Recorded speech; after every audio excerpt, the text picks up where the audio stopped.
Yeah. Hey everybody, my name is E-Double, their name is PJ Harvey. Let's go. Mama told me. Yeah. Black Paisley. Mama told me. Yeah. Come on. Mama told me. One day I'ma grow up big and I'ma be a king. And my papa told me it's okay to sit when shit hurts. Don't forget your dreams, cause they'll get you through this so-called life they call living, but I call it strange. And I bet I'll do it, cause I'm on my way and strong enough that I can shake the pain. Hey, Mr. Sunshine, Mr. Rainstorm, meet me in the conference room, we need to brainstorm. Need some middle ground, need an even keel. But you're a war, pick a sides, give me fever chills. Take them both like my flu shot broke. I need to give and take to keep me out of that moat. My head above water, thoughts of those lost this week. All the tragedies say on repeat like we can't shake shit. I can't speak on it, fist to the sky but I can't beat on it. Drinking my cup so I'm gon' sip on them. Cam Newton's probably pissed, you can't stiff on them. All these levels of these relative problems and benevolence is elegant for those who can solve them. I'm feeling pretty low like I'm stuck at the bottom, but I know I'll rebound like the Bulls with Rodman. I am just exactly what I will be, just a guy who can rhyme and chop ill beats. One day I'll recover from what ails me. Till then I'm on that fuck what the sales be. Mama told me one day I'ma grow up big and I'ma be a king. And my papa told me it's okay to sit where shit hurts. Don't forget your dreams, cause they'll get you through this so-called life they call living, but I call it strange. And I bet I'll do it, cause I'm on my way and strong enough that I can shake the pain. They talk about death, we trying to live life while they signal says left, but they really going right. But who cares, they got nothing to improve upon. Meanwhile we pass them fast lane Rubicon.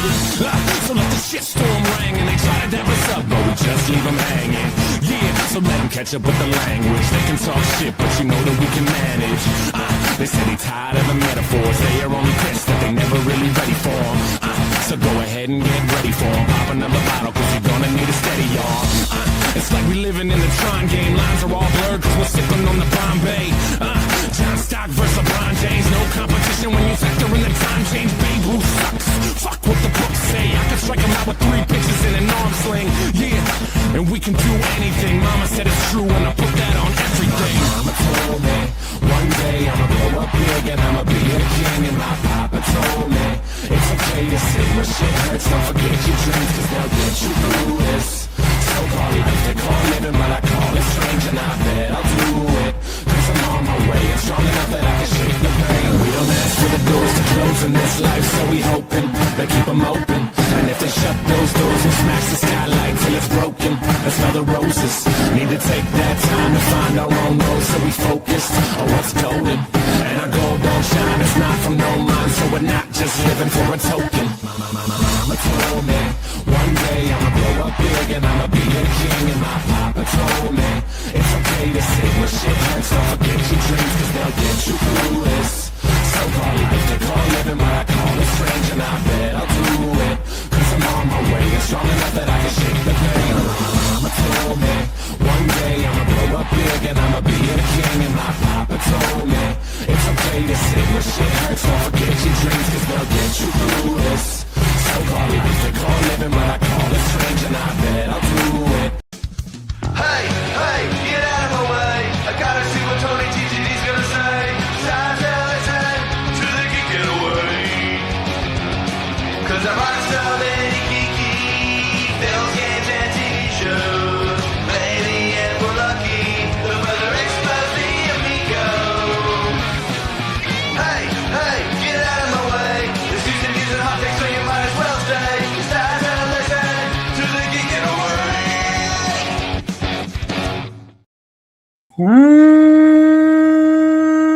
What's up, meatbags? It's the often imitated, never duplicated, chosen one of CG, Chicano Stanley, bad guy, bad dude, bad actor. I got cake in my mouth, and that's why I am stumbling over my words, but I'm here. That didn't rhyme. I know. It's banana cake. I can't help it. It's delicious. How you doing, Otto? Ooh. Not as good as you. I don't have any banana cake. It's homemade banana cake. God damn. It's got just for like no reason, or was there a birthday or something? We had extra bananas. Oh, that's the best. Oh yeah, that's the best time to make it. I got cake in my mouth, says Blinded. At least it's cake this man. Send me the link if you got the guts. I have the guts. Perp, I will send you the link. Not Enemans, I told you. Homemade. That's a move. It's got pecans in it and everything. I was trying to eat it right before the stream.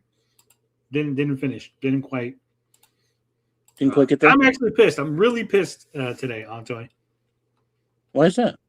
I'm super fucking pissed. Okay. I owe Blinded $20. Oh shit, that would piss me off too. So I made a bet.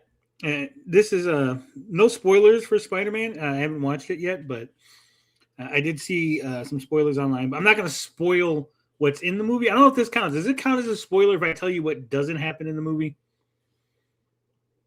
I don't know, man. Like I watched a breakdown of it, like a spoiler-free one, but because like there was so much wrapped up in the big spoiler that you couldn't really say anything. Yeah, but like, okay, so let me give you an example. I want to see it still. Let me give you an example. Okay, let's say I said there's no Dr. Doom in Spider-Man Brand New Day. Would that be a spoiler? No, because I didn't expect him to be there. So no. Right. So if there was something that you expected to be in the movie but isn't in the movie, that would constitute a spoiler? Yes. If Jean Grey is not in the movie and I expect Jean Grey to be in the movie, I don't want to know that Jean Grey is not in the movie.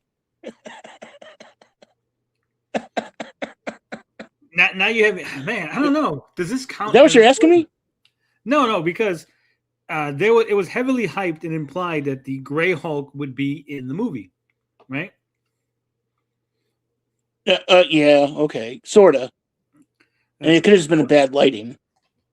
No, I mean, we didn't know for sure. People were talking about it. It was in a bunch of articles. Yeah. They had images where like, oh, look, this is like from a toy that it looks gray and everything, right? Yeah, he's not Gray in the movie at all. There's no Gray Hulk, which means that doesn't bother me. Which means there's no Joe Fixit in the movie. True. Oh yes, you love Joe Fixit. Blinded money because there's no Joe Fixit in the movie. Actually, this actually, you know what? Hold on. I'm gonna have it at court. I need a. Can I talk to the judge? Can I approach the bench, Your Honor? Sure. The bet was that the Gray Hulk gets called Joe Fixit in the movie. Okay. Oh, okay. Okay. If there's no Gray Hulk in the movie, do I lose the bet?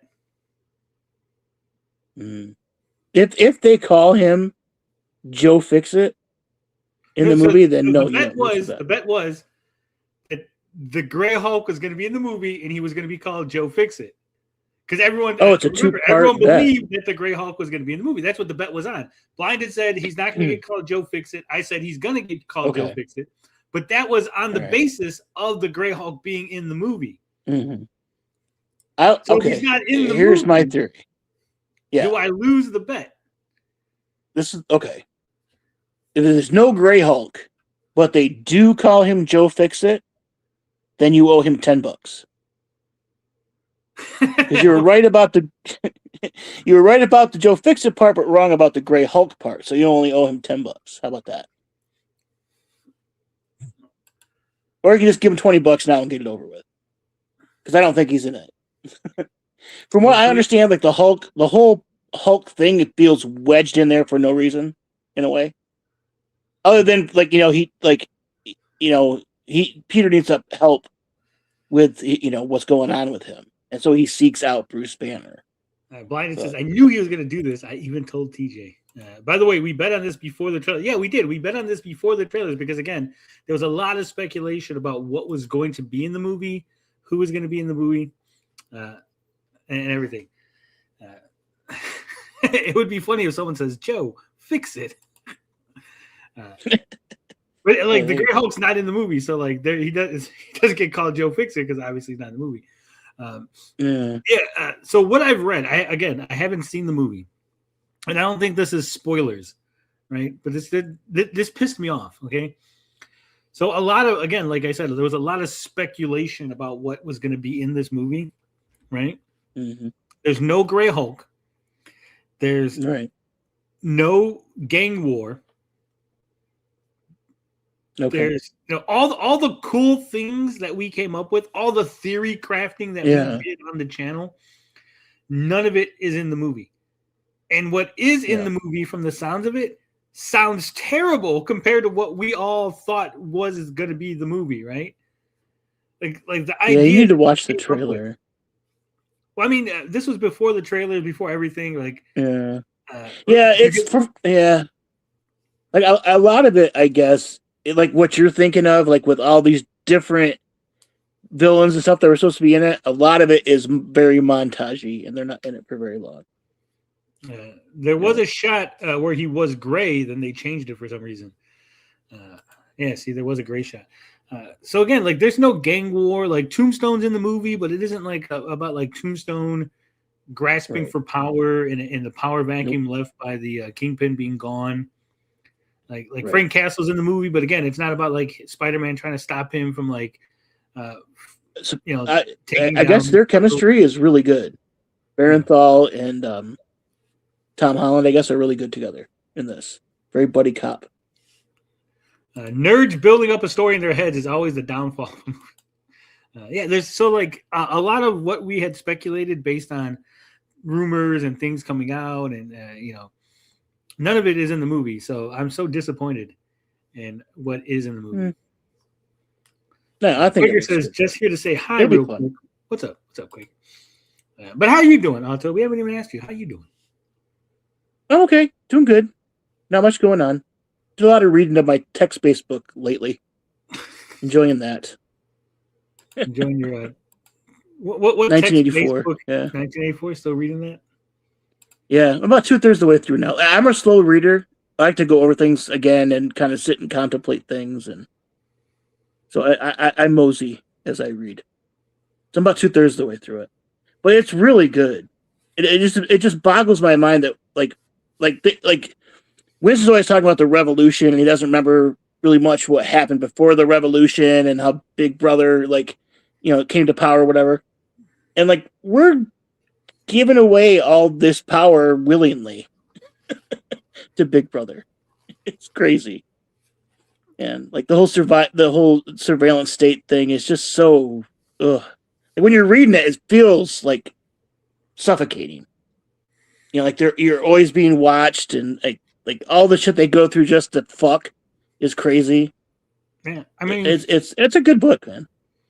It was supposed to be a warning, not a guide towards the future, right? I know, dude. Like all I can think of is Palantir and all these fucking flock cameras everywhere, and like how I never read those agreements I sign off for on my phone and shit. Who knows what they're doing?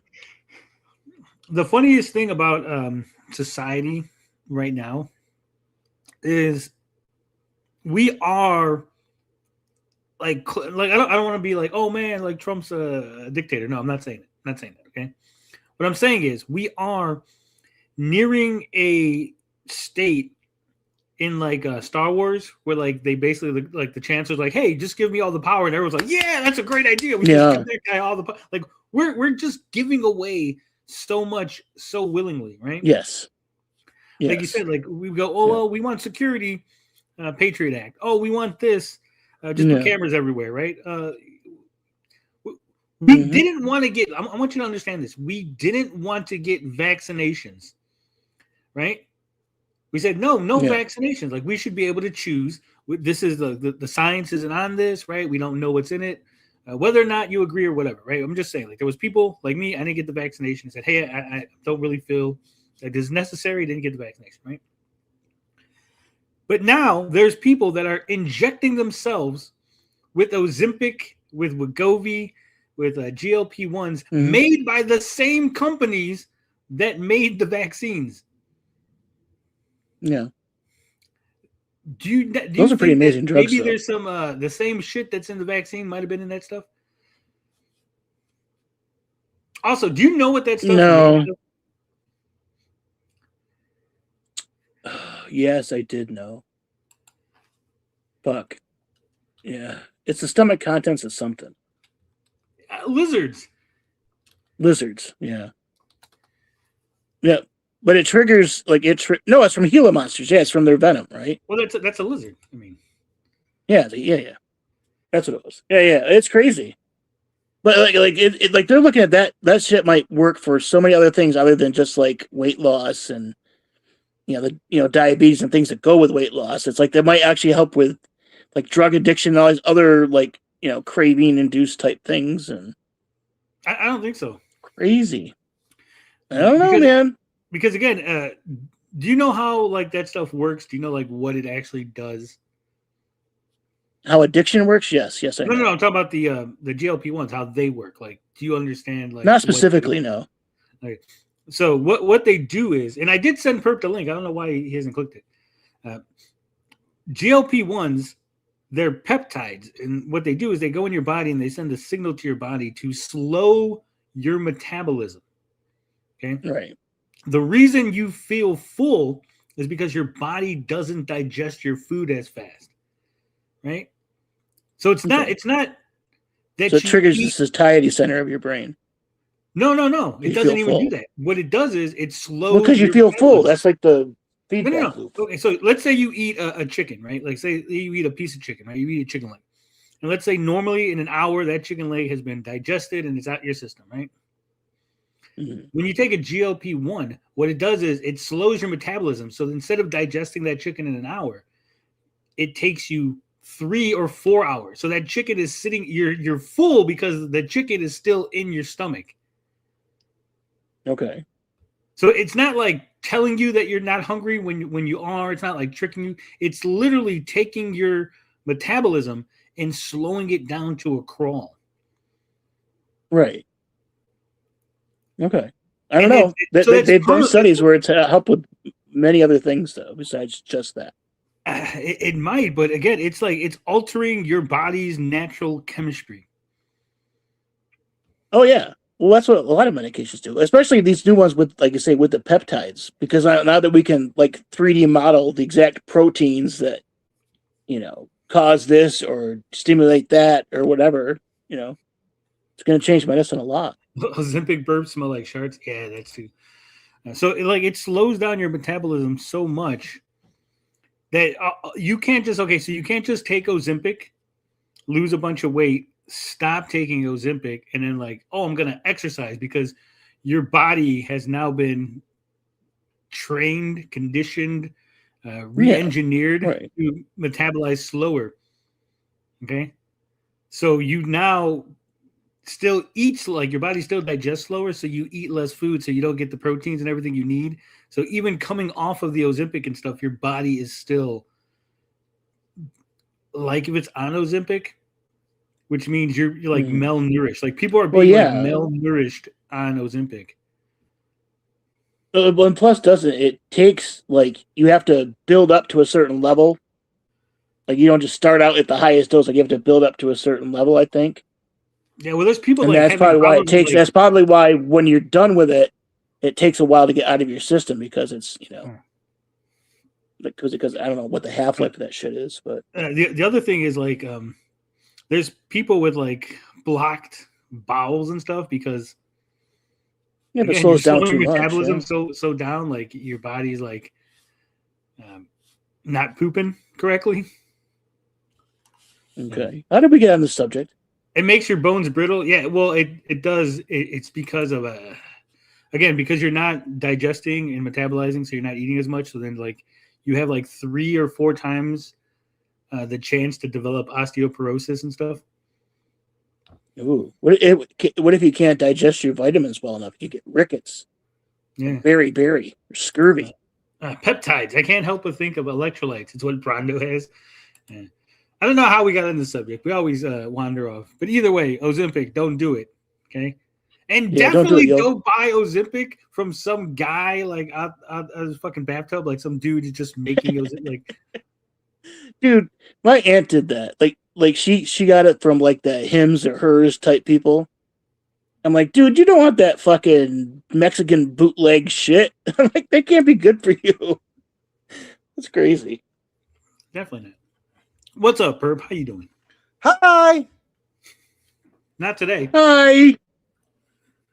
Not Too today. bad for you. What do you Yeah, mean? you said not today? hi. I said not today. No, I'm high today. What are you talking about? Complete opposite. I'm super high. Meth Zimpic. Vito's my Woo. plug. I get it from him. So you're doing good. Are you feeling good? Yeah, pretty good. Saw some good movies. Did you know? What did you see? I saw Okay. a good movie the other day. Okay. I saw So- one too. I saw Backrooms. I liked it. I really liked it. I thought it was really good. I love the concept. I think it's so fucking cool and so like there's gonna be so many sequels because the concept is just amazing. It's just an amazing concept. The way it was done, a lot more found footage than I was expecting, and I really loved it. I loved it because it's kind of like it plays it very restrained, which I found very refreshing too. It starts off very restrained. It doesn't have crazy visuals or anything like that. Still, and that makes it kind of creepy. It's mostly chairs, which I found again. It was like oh, this is cool. It gave it this weird vibe, right? What made it awesome? It was during the quote unquote chase sequences is when like, oh my god, they showed just how crazy this fucking place is, and I thought it was really cool. It was kind of like Terminator in that sense, where it's like, you know, in Terminator the original, it's like all the plot points are being told during action sequences, and that's what made it amazing. It was like during car chases and shit. Reese is explaining everything to Sarah Connor. It's kind of like that, where it's like all the cool shit's in chases. So I like that movie. What you nerds are gonna like, I really liked He-Man.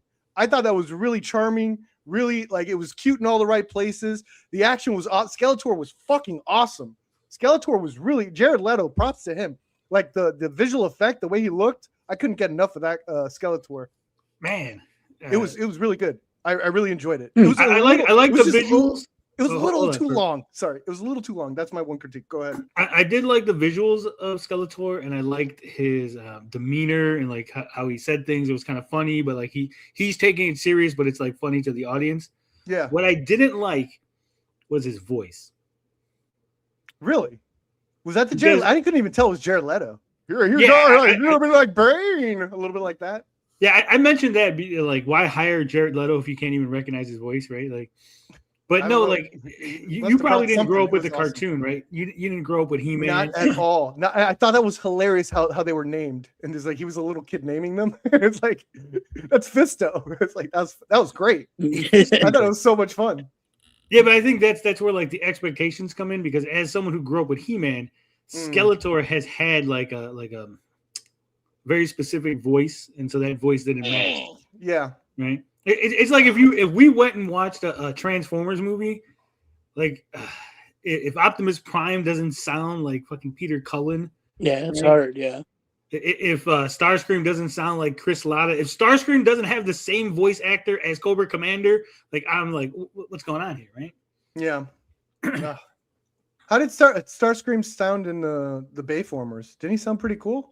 I don't think he really had a voice. It was just He did. He was like, he had this kind of voice. That thing. something like that. The humans have to ask. It was terrible. I didn't like what they did with Starscream and that whole thing. It was terrible.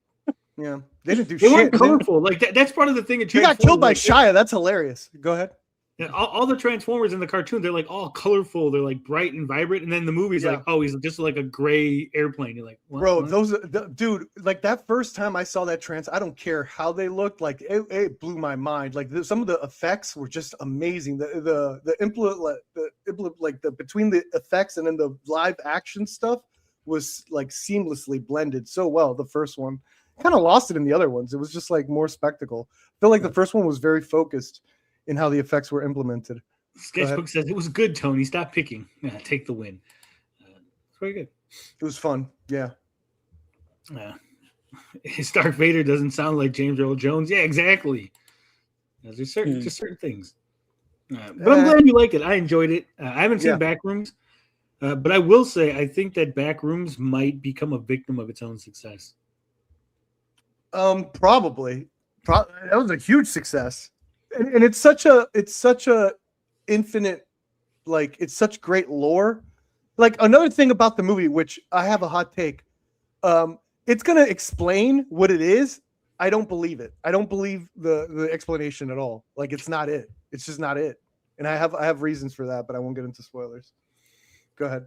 Well, I think with like the Backrooms with a lot of horror, because horror, low budget horror movies make a shit ton of money, and then they like, oh man, we could turn this into a franchise, and they give it a bunch of money for the next movie, and then it just shits the bed, right? Yeah.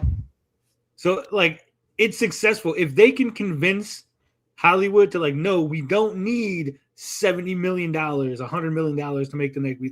We made this one for under 10. We can make the next one for the same budget, right? Like, then I think it'll still be good. But if they like throw a bunch of money at it, thinking, oh, more money equals like more effects and more, we can do this thing. I think that takes away from horror specifically. Yeah. I've always said like not seeing things, your mind makes up things that are more horrible than anything you could actually create for the screen. Mm-hmm. So not showing, certain things, not really showing the monsters or whatever, right?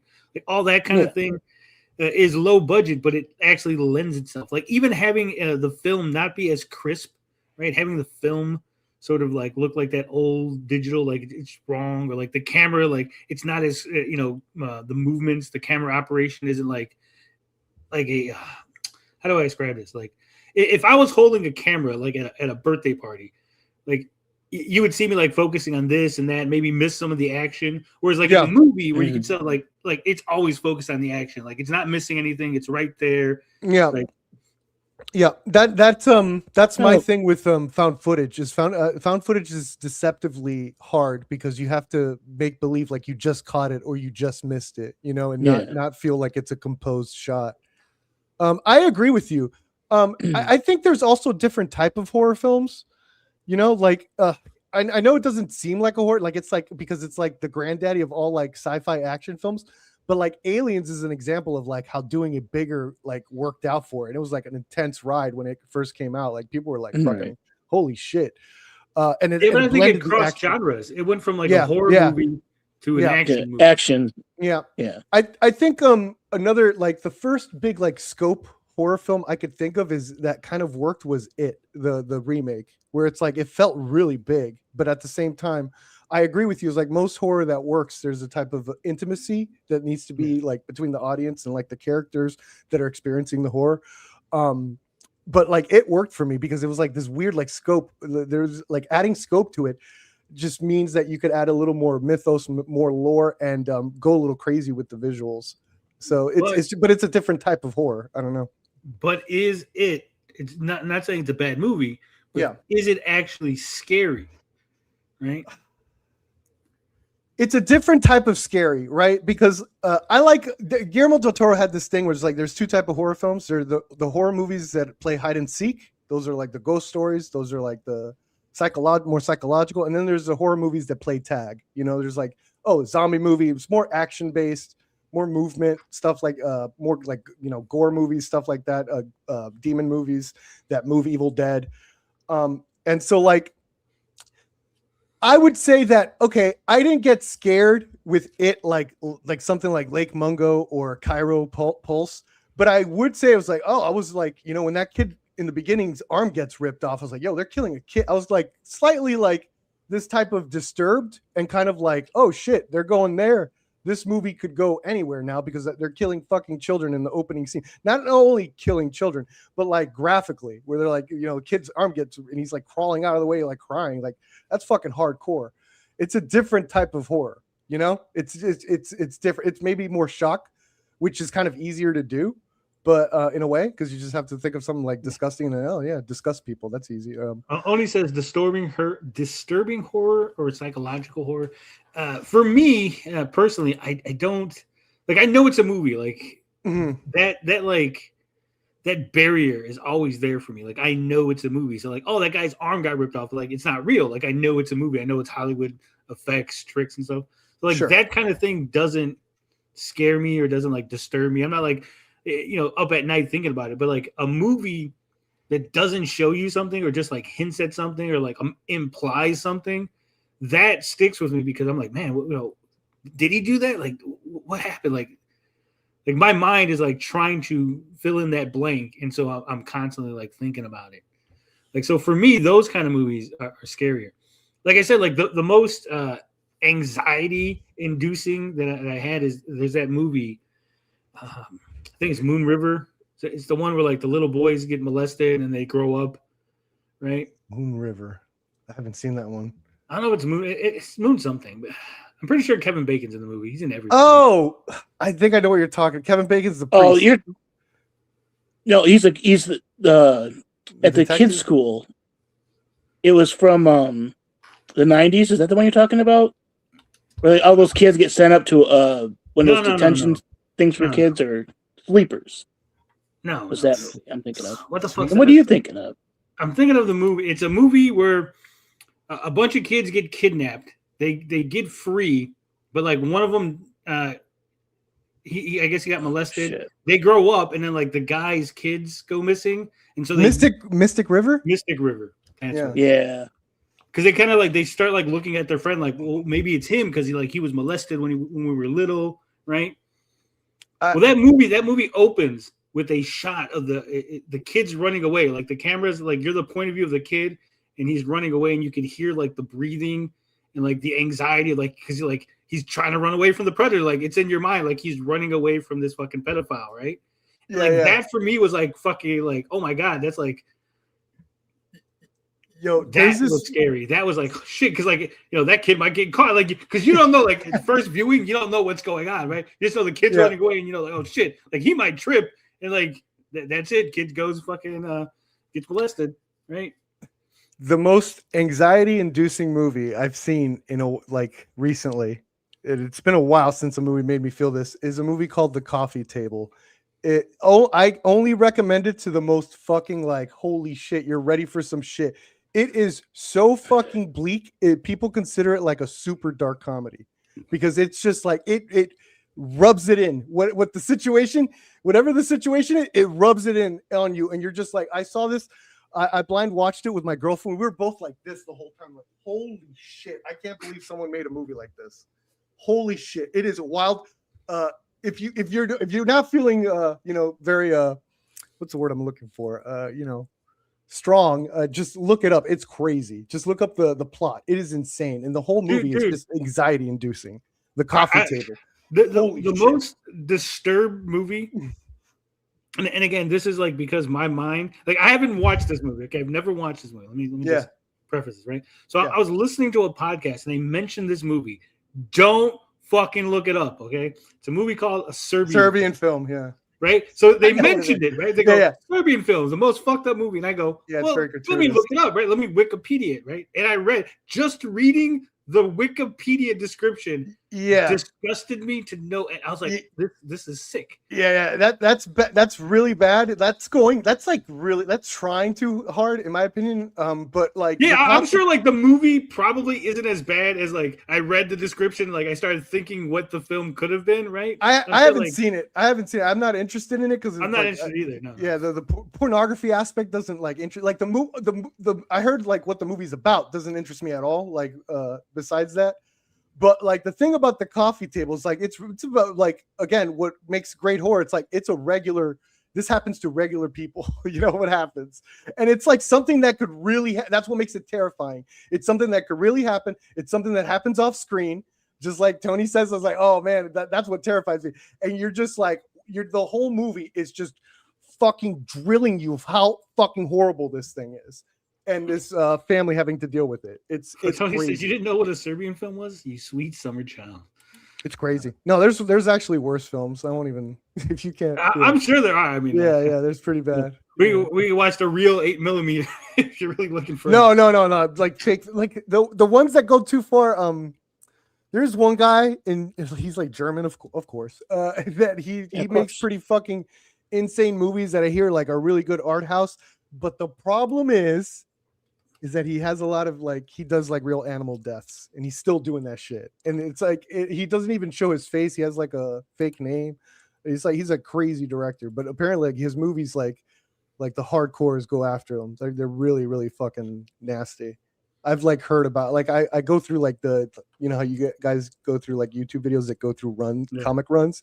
I did like one of those with this guy's movies and they're insane. They're fucking like, oh my god. Human Centipede. I don't think that's scary. Human Centipede is just disgusting. It's gross. Yeah, it's gross. The second one is what everyone thought the first was going to be. The second one went there. Like there were some scenes that shocked me in the second one. Have you ever seen Cannibal Holocaust?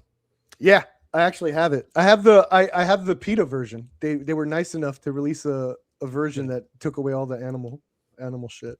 I think that movie, man.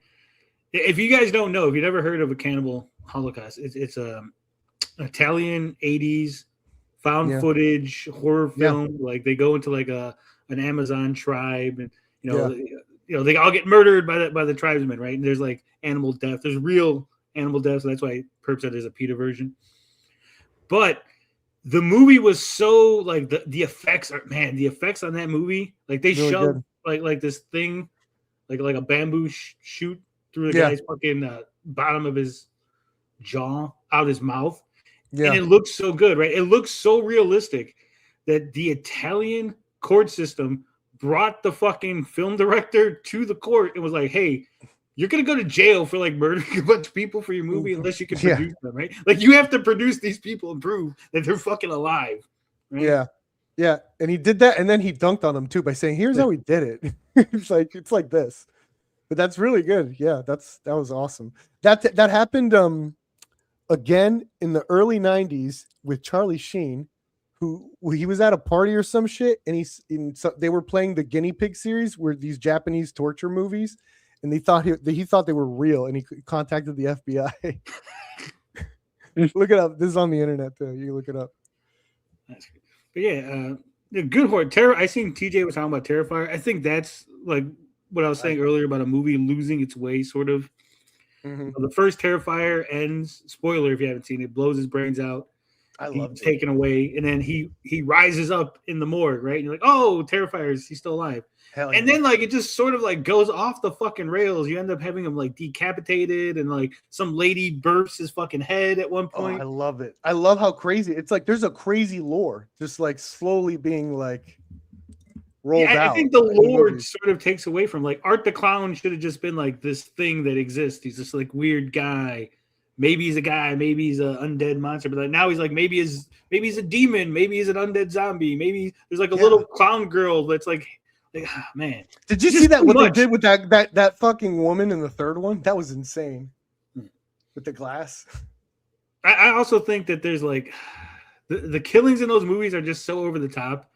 Yeah. It's just like again, because I know it's a movie, it's like, oh, that's like, yeah, he's sawing that lady in half, but like, oh, it's not real. Right. The second one, it made me wince a little bit. There was like that bedroom kill that was just so like gratuitous. It was just like, holy shit. And it made me wince a lot. I thought that was really well done.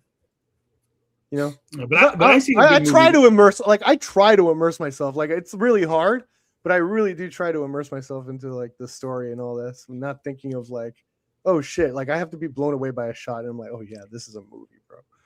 But like stuff like Terrifier I could get into. Yeah, I don't know if you've seen it. Have you seen the Tall Grass, In the Tall Grass, or something like that?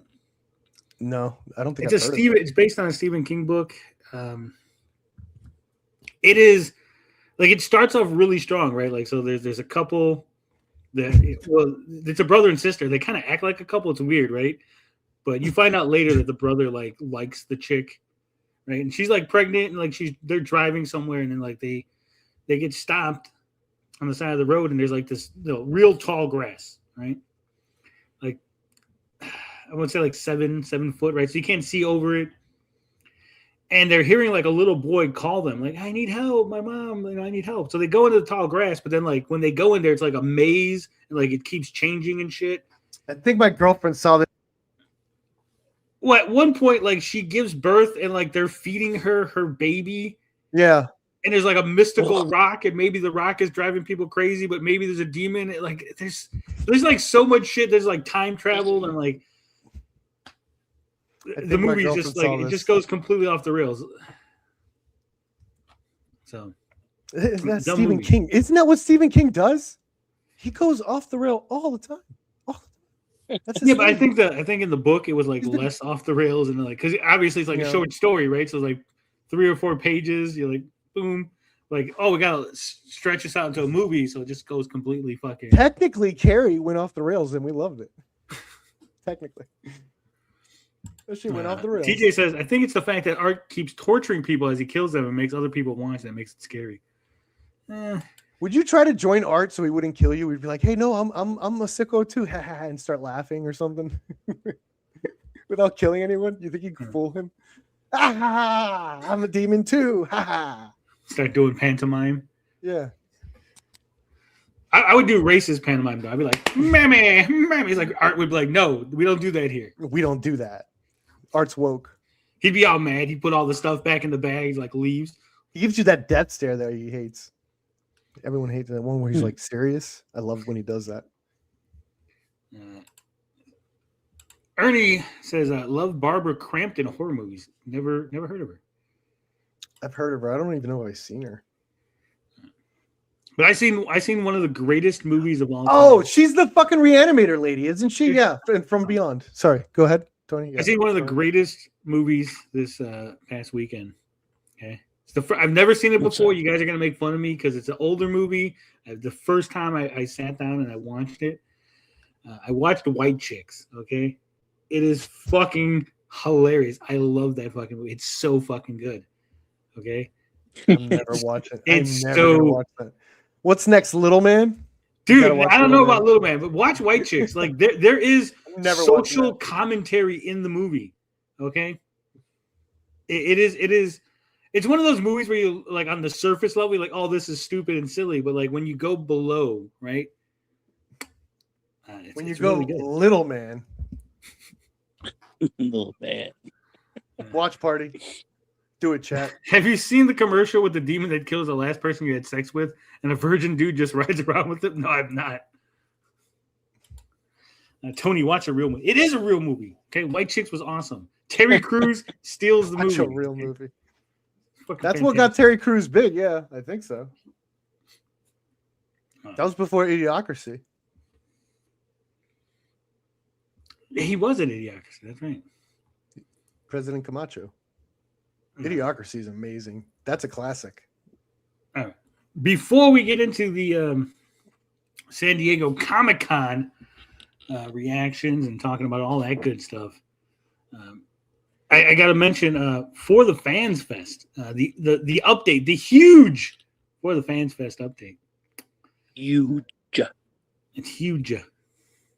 So this past weekend, I sat down and had a conversation. It was like an hour and a half conversation with Matt Rumor, Mindy Wheeler, and Mike Wheeler. The four of us were in a StreamYard. We had a conversation. And at the end of that conversation, Matt said that, Tony, you're not banned from For the Fan Fest. You can come, you can attend, you can have a good time. And he said, Tony, I'm going to make an announcement. I'm going to go on a non-drama stream with a big audience. I'm going to wait till there's a big audience, non-drama stream, and let everyone know that you're allowed to come. And the whole thing with turning my photo in was basically, his hand was forced. It wasn't like, oh, I hate you, Tony, or I got something against you. Everyone's making these claims that Tony's a violent threat. So because of that, he had to, tell his security team, right? And I wasn't the only one who was brought to the attention of the security team because, again, he's running an event at a hotel, a casino, and people are hearing things. And he told me, hopefully Matt doesn't get mad at me for saying this, but he did show me that there are people contacting like the CEO of the fucking Harrah's Corporation or whatever to try to get the event canceled, right? So there are people like sending letters and writing emails and stuff, right? So like he's getting it from all ends. So, he was like, hey, I had to do this, this is how it goes. And so I'm not banned for the Fans Fest, right? I was thinking about it. And I'm not going. It's nice to know that I'm not banned. It's nice to know that, hey, it wasn't anything personal against me, right? It was, if someone had contacted the hotel or someone was making a big stink, like, hey, you kind of got to let people know just so you cover your ass, right? I get that. I understand that. I'm an adult. I know how these adult things work, right? But on a personal level, I do find that to be sort of a slight toward me, right? Because no one ever talked to me. No one ever said, hey, Tony, let's talk about this or let's sit down. I'm hearing these things, right? It's always let's go and just immediately throw you under the bus, right? So what we're going to do is not go to For the Fans Fest, but I will. I don't want to say organize. I will be somewhere. I will say, hey guys, I'm going to be here. You know, if you want to come hang out, this is what we're going to do. I'll be here for a couple hours. We'll hang out, right? You know, whether that's in New Jersey, whether that's in Chicago, whether we run down to Boston and go hang out with Saggy, right? But we will figure something out and we'll have a good time. And I'm going to get some stickers, either stickers or like magnets. So like, hey, if you show up, you get like a special little magnet or sticker or some little tchotchke from me, right? A fucking magnet? Ooh, a keychain? Maybe a keychain, right? Who knows? And or a nice hat. Yeah, I'm not going to charge you. Look, I'm not going to charge you guys to come hang out with me. I'm not going to be like, hey, guys, pay money. I'm going to be like, hey, I'm going to be here. I'm going to have fucking pizza. I'm going to have some fucking tchotchkes. You want to come hang out, drink some soda, relax, you know, maybe play some video games, maybe watch a Serbian film. Let's go. Watch a Serbian film together. It'll be a big screening. We'll rent out a fucking movie theater, put a Serbian film on fucking movie theater, big screen. Just in the background. Right, we'll do something, is what I'm saying. A perp carne asada backyard party. Right? I'm not doing anything. I ain't going anywhere. Don't invite me anywhere. I ain't doing none of this shit. You're all retarded. You heard that, right? guys. You're all fucking retarded. All right. Perp's not going anywhere, which means we're coming to Perp. That's there fine. You go. That's fine. That's fine. And guys, Perp might be mad at me for saying this, but I do know where he lives. Havana, Cuba. We're all flying down to Cuba. Go make sure that your vaccinations are in there. Mojitos nice. for everyone. Yeah. So there it is, guys. For the Fans Fest, that's the huge announcement. Not going. So if you were expecting me to go, you wanted to go see me at it. If you were like looking forward, or if you were like, hey, if Tony goes or if Tony's supporting it, I'll go or whatever. Know that I'm not supporting it. I'm not going. I will not be promoting it. I will not be having anything to do with it. I wish Matt all the bad luck with his event. No. All the good luck, all the best. I said that. Oh man, it must have been a slip of the tongue. I think you're being sarcastic. Even Last Days of the Bad Moon has sold more than For the Fans Fest. Oof. Stop it. So yeah, there it is. Whoop! There it is. Louder. All right. San Diego Comic-Con. Have you heard the big announcements, Perp? Yes, I have. RDJ is Doomsday. Let's go. I might owe Saggy money on this. I made a He's bet. going to kill Superman. You gonna lose money again? Bro. I might. Why are you betting money? You might have on a problem. This nerd shit. I don't know, because I like arguing, and then like whenever people want to argue with me, I'm always go, well, let's fucking. Why are they arguing? They don't know what's happening either. They automatically win because you probably actually make the stakes by actually saying this is going to happen, this is going to happen. All they have to do is say no, it's not, and you get to pay. Like it's such an easy win for them. Stop doing that. All right, have you seen the new poster? So this is the new Doomsday poster. I don't like it. Man, really? Damn, I like it a It's lot. okay. I think it's pretty good. So here's the thing. Again, like this is supposed to be Dr. Doom. Like if this wasn't Dr. Doom, if this was like a Doom bot or like just some Latvian official, I'd be like, okay, that looks pretty cool. But it looks like he's wearing like jeans with like a metal fucking boots underneath. Like, No. this shit does Hater. not look good. You're a hater. You're a little Dr. James Doom Gunn wears a boy, Dr. aren't Doom you? wears a metal suit. He doesn't wear metal boots with like fucking jeans underneath. Well, you don't okay? think this is Dr. Doom, so boom. Look at even his arms. Like this is like it's supposed to be all metal. It's not supposed to have That like looks selective pretty good metal. though. He looks intimidating, right? Look, this is Dr. That Doom. fits in the making. MCU. He's not full on Doom yet. He's not full on machine. He's got to like. He's not a machine. He's a guy. He's like fucking Iron You know Man what I mean. with a cape and a cloak. So what do you? So he hasn't collected all his metal yet. They're giving him the Thanos He hasn't thing. collected all his metal yet. Yeah, he needs Magneto. Give me Magneto. He's gonna give me all the best metal parts to fill up my arms. Dr. Doom needs to be in an iconic and intimidating pose. That's the other thing. Like he just looks like he's walking. Like it's just like a. It's a pretty cool walk. I don't know. I like it. Okay. Just so normal. It's just, Got I that don't know. gangster lean. If it was Batman, you'd all be creaming yourself. No, but I'm not a huge Batman guy. You're not? Yeah, me Oh. either. Really? You guys are Marvel freaks. I like Batman, but I'm not like Batman's whole no kill rule. That's stupid. Batman's dumb. It makes for good No, drama. Batman's just done too much. It's just Makes too really- much. He's really good. Batman's really awesome. Batman's His too villains are Christian awesome. for me. He's too Christian coded. His villains are awesome. He's also No, his rogues gallery is great. I'll give you that. Oh yeah, he's got a great rogues gallery. That's why I'm saying like he He's should the be best. murdering people. he has the Red best Hood, rogues where he's gallery. like, hey, let's just murder people. That's No, Nightwing's where it's at. He's Just- getting there in the new Hush, in one of the new Hush 2 shit, which is not as bad as people were saying. It's okay. But like there's a shot where Red Hood and Batman both have guns to each other. It's like, I want to fucking blow your brain. So Batman's about to like he's using guns and shit, at least pointing them at people, which I found a little like guy who likes Healy says he could have been sitting in a throne. Yeah, he could have did the classic like sitting in a throne, his hand, guys, give his him an palm arc. open, the world in his No. palm. That's the third movie. He needs an arc. He needs to work for it. That's There's what no makes it third movie. cool. There's only two. There's Doomsday and Secret Wars. You know what I mean. That's okay.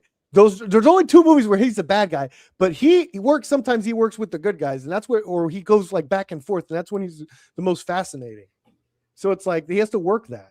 I love when my villains have to work for their shit. Like Joker and Dark Knight, Thanos had to work for his shit. Let him work a Octoid little bit. Nightwing is where it's at, says a girl has no name. That's right. She agrees with you. I don't know. I don't like it doesn't feel, and this is gonna sound stupid, but it doesn't feel European. Like the armor, like it doesn't have like a classic European look, and it doesn't like even this stuff looks more like Mongolian, right? Like the Damn you, breastplate. Mongolians! Yeah. Why you knocked out my shitty wall? Shitty wow. Like look at his hands, like it's like black leather. It's not. He's supposed to have like a big fucking gauntlet. You're such a nerd. He's supposed to have this. He's gonna get it, dude. He's gonna. That's what He's gonna, not. I don't. I Think bet he you is. he's gonna get those rings from Shang-Chi at one point. I bet you. Get those rings. I I don't bet think you. so. He's gonna snatch those rings. He's gonna work. He's got to work for it. And like, here's the thing with does it kind of like, how do you feel about the Thor costumes? Like, do you feel that fits like the European Viking? No, I thing? think Thor's costumes were pretty shit. Look, this would have been a better Yeah. pose. Look at this. We'll get there. He needs to conquer something first. No one knows who he is yet. Look at He intimidating. was just a dude that took off his mask in front of a baby. That's all we know from him, dude. That's it. Let him work a little bit. Yeah, his breastplate looks like a samurai. Yeah, I agree. That's true. I can see that. That looked like the Tom Cruise breastplate from Last Samurai. Look, even his hood, like his hood looks cool here. Like, You should here be it looks showing the like Liam picture. Yeah, where's the Liam picture? Liam knows what Dr. Doom looks like. We're gonna compare through Liam's picture. Show everyone. Like I said, you could. There's so many like good iconic Doom He's poses. like, look at he has a bandage in his other arm. That means he's working for it. See, they're doing it, man. They're gonna make you like this guy. Watch. He's gonna be like, oh shit, yeah. Like a hero. You don't like your hero to just have power automatically. You like them like to work a little bit. I think it should be the same for the villains. Okay, but what does that have to do with like his look? Like his look isn't. Well, well, his bandage, that's part of the look. It's like, oh, they're giving me kind of what I want. Maybe this is what I like about the poster. It's like it's not showing him all powerful and conquering or anything. It's showing him working. It's showing him going somewhere to do that. Look at this. We could have had this. Where's his little gun holster? Right? You need to- That'd be cool. You could have had this. I don't know. It kind of looks like a dress to me. I'm down for that. You know what else? SJW. Put him in a dress, sure. Well, he's got a skirt. It's like a Me and Vito would be down. He's got a skirt. because it's almost like a blouse. Because he's wearing it's all It's a metal. He's blouse. just wearing a big metal suit, so he just puts on the green blouse to kind of break Yeah. it up. It's the only thing that'll fit. Yeah. My wife's blouse. He doesn't have a wife. Doom doesn't have time for wives. What are you talking about? He had to have lost something to be pissed off. So I don't know. Yeah, to me, Not it's for nice. you. It's nice. They already got you. They don't need you. They need me. And they need all the normies. If this is true, okay, I will go see it. Yeah. But I don't know. So you're speculating that this means something? Yeah, that he's already fighting and he's not like all powered. He's like how Thanos. Yeah, was, but you know? he blocks fucking Thor's. That's obviously going to happen at the end after he got juiced up and shit. I don't think so. I think that happens towards the beginning of the movie. Because again, this is just going by the trailers. I could be fucking wrong. Yeah. But in the trailers, they show Thor talking to the Thunderbolts and Falcons team. I think that fight with Doom happens early, where they all get defeated except for Thor. Like Thor gets away, and so he's basically telling like, "Hey guys, we tried to fight him, and like we fucking lost. Like we lost the Thunderbolts, so hey, we got to do something." No, you guys are all that's left. Like you pathetic losers are all we got left, and somehow we have to win. Good thing Falcon took that serum, right, Falcon? Falcon just looks at him sad. It's like, fuck, moron. Doom has wives. You're not allowed to kill wives in stories anymore, or so I've been told. Says Renaissance. Fridge them all. Fridge 'em. All right. This was another announcement. Black Panther 3 release date confirmed by Marvel. David Johnson cast as a new Black Panther. They don't let anyone fucking grow. This fucking kid was so hot, like 2 years. Like I think it was. Whoa! Phrasing. Okay? Yeah, you're right. In terms of like his celebrity status, and he was an alien Romulus, where he was literally the best fucking part for me. He was the android. Yeah, he was the android and alien Romulus. He was awesome. And then he did this fucking awesome movie that actually I'm surprised is actually a very polarizing movie called The Long Walk. He was amazing in that. He starred in that. So yeah, I'm not like the minute he got those two movies, like Marvel snatched that fucking guy up, bro. Not like do this shit. No one's allowed to grow. So it says Marvel has officially announced that, what's up, Liam? Black Panther Liam. will be released on December 15, 2028. He's directed by Ryan Coogler. So this guy, David Johnson, is going to be playing the son grown up. Which okay. Okay, so how do you reconcile this? Because the last time we seen the kid, he was like 10-ish. And this guy's like 30, right? When was the last Black Panther movie? 2020? Was it like 10 years ago? No, it was Black Wakanda Forever was like 2022. 2022. Yeah. 4 years ago. Yeah, it's only been 4 years. Yeah. Yeah, so he like if I think they should. Timey-wimey, wibbly-wobbly. He kind of looks like they play way younger, so he could actually play like maybe even like the early 20s, maybe if it's a couple but even years. that's too old. Like again, the kid was like 10. Maybe it's a different bastard kid. It only needs to. It only needs to be like 10 years. So Liam, before we move on to Black Panther, since you just came in, what did you think about this look on Dr. Doom? Let's have a look. I haven't seen it yet. I've actually been building doors of all things. They've got him with is that kind of like a lamella instead of like more of a plate? What are they? What do I think about this? Like, doesn't this look like jeans? Look at this. This looks like he's That's wearing denim. Yeah, that's denim. See? I think the What are you illusion- talking? I think the illusion is they've got the denim seam down the front, which I think if you were to look closely, I think it would be revealed as arcane runes and not actually a denim seam. You don't think that's the fabric from the cape, more or less? Hold on.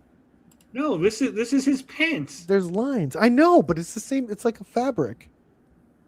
It That's like seems dust? silly to not armor them anyway because he's got the like the kilt, right, or the tabard. Everyone's gonna say you're zooming in on his dick. No, his dick is over there. It is the dick of Doom, Victor Von. You can't Doom's see his dick. dick. His dick is in the shadow. That's Mate, what all just not superhero hard dicks enough, are. man. I hate when that happens. You got to believe. Here's a question: since he does wear an armor suit, do you think he has a little like hatch for when he has to pee? Yeah, and he's code. Like a little trap door that he pulls his dick out of? No, What is actually, with you no. guys in your armor suits? It's I'm astronaut. fucking It's astronaut logic mixed with magic. So it's like it just shunts his pee and poo into an alternate dimension. What are you, J.K. Rowling all of a sudden? Yeah. There's He's poo J.K. landing Rowling. someone right Yeah, now. but you realize that in this dimension, it's the dimension where Reed Richards can never close his eyes, right? So he just cops a face full of doom shit every day. Yeah, gets pink eye every day. Yeah.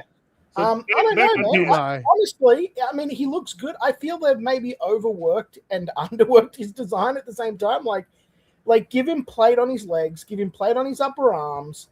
His chest plate he doesn't need to have. You know, tell me why I'm wrong. Tell me why I'm wrong, little movie. I agree with because you agree with Tony. Yeah. Oh. I'm the only one who said that. Like, he's missing all of his armor. Like, he looks weird. I just feel like he doesn't like he's like. I just feel like they've broken him up in places they didn't need to. I mean, It doesn't look bad. It doesn't look bad, but it just seems to be they made him less busy in some places and more busy in others. Yeah. Maybe just so we would talk about it. I don't know. Also, no, the MCU always dials things back, though. I think this is gold. I think this is S tier compared to a lot of Marvel armor, honestly. Yeah, I mean, true. It does look a lot better than Braveheart. That's just the lighting. That's just the lighting because the Thor shit looks like plastic. Yeah, hold on real quick. In the comics, these are gold. Like it looks silver. I don't know if it's the lighting. This one kind of looks gold, but I don't know if it's. No, it's definitely both silver because if you look at his right arm, you'll see that it's a sort of gunmetal gray. That's his left arm. Well, if you look at his arm on our right? Yeah, see it with the lighting. That's gunmetal gray. That's going to be exactly the same mirrored on the other side, but it's got the yellow lighting on the tip, and that same yellow lighting is touching the pendant.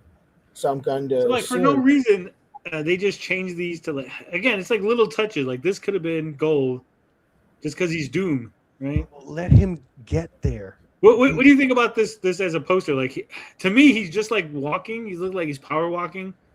Like he's late for a board meeting. He's like, oh shit! He's like walking down the aisle. No. Doom approaches. Doom hath come.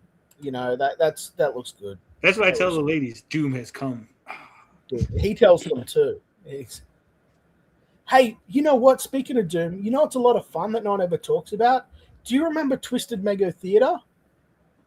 No. Type in Twisted Mego Theater Doom. I'm gonna bring joy into your lives.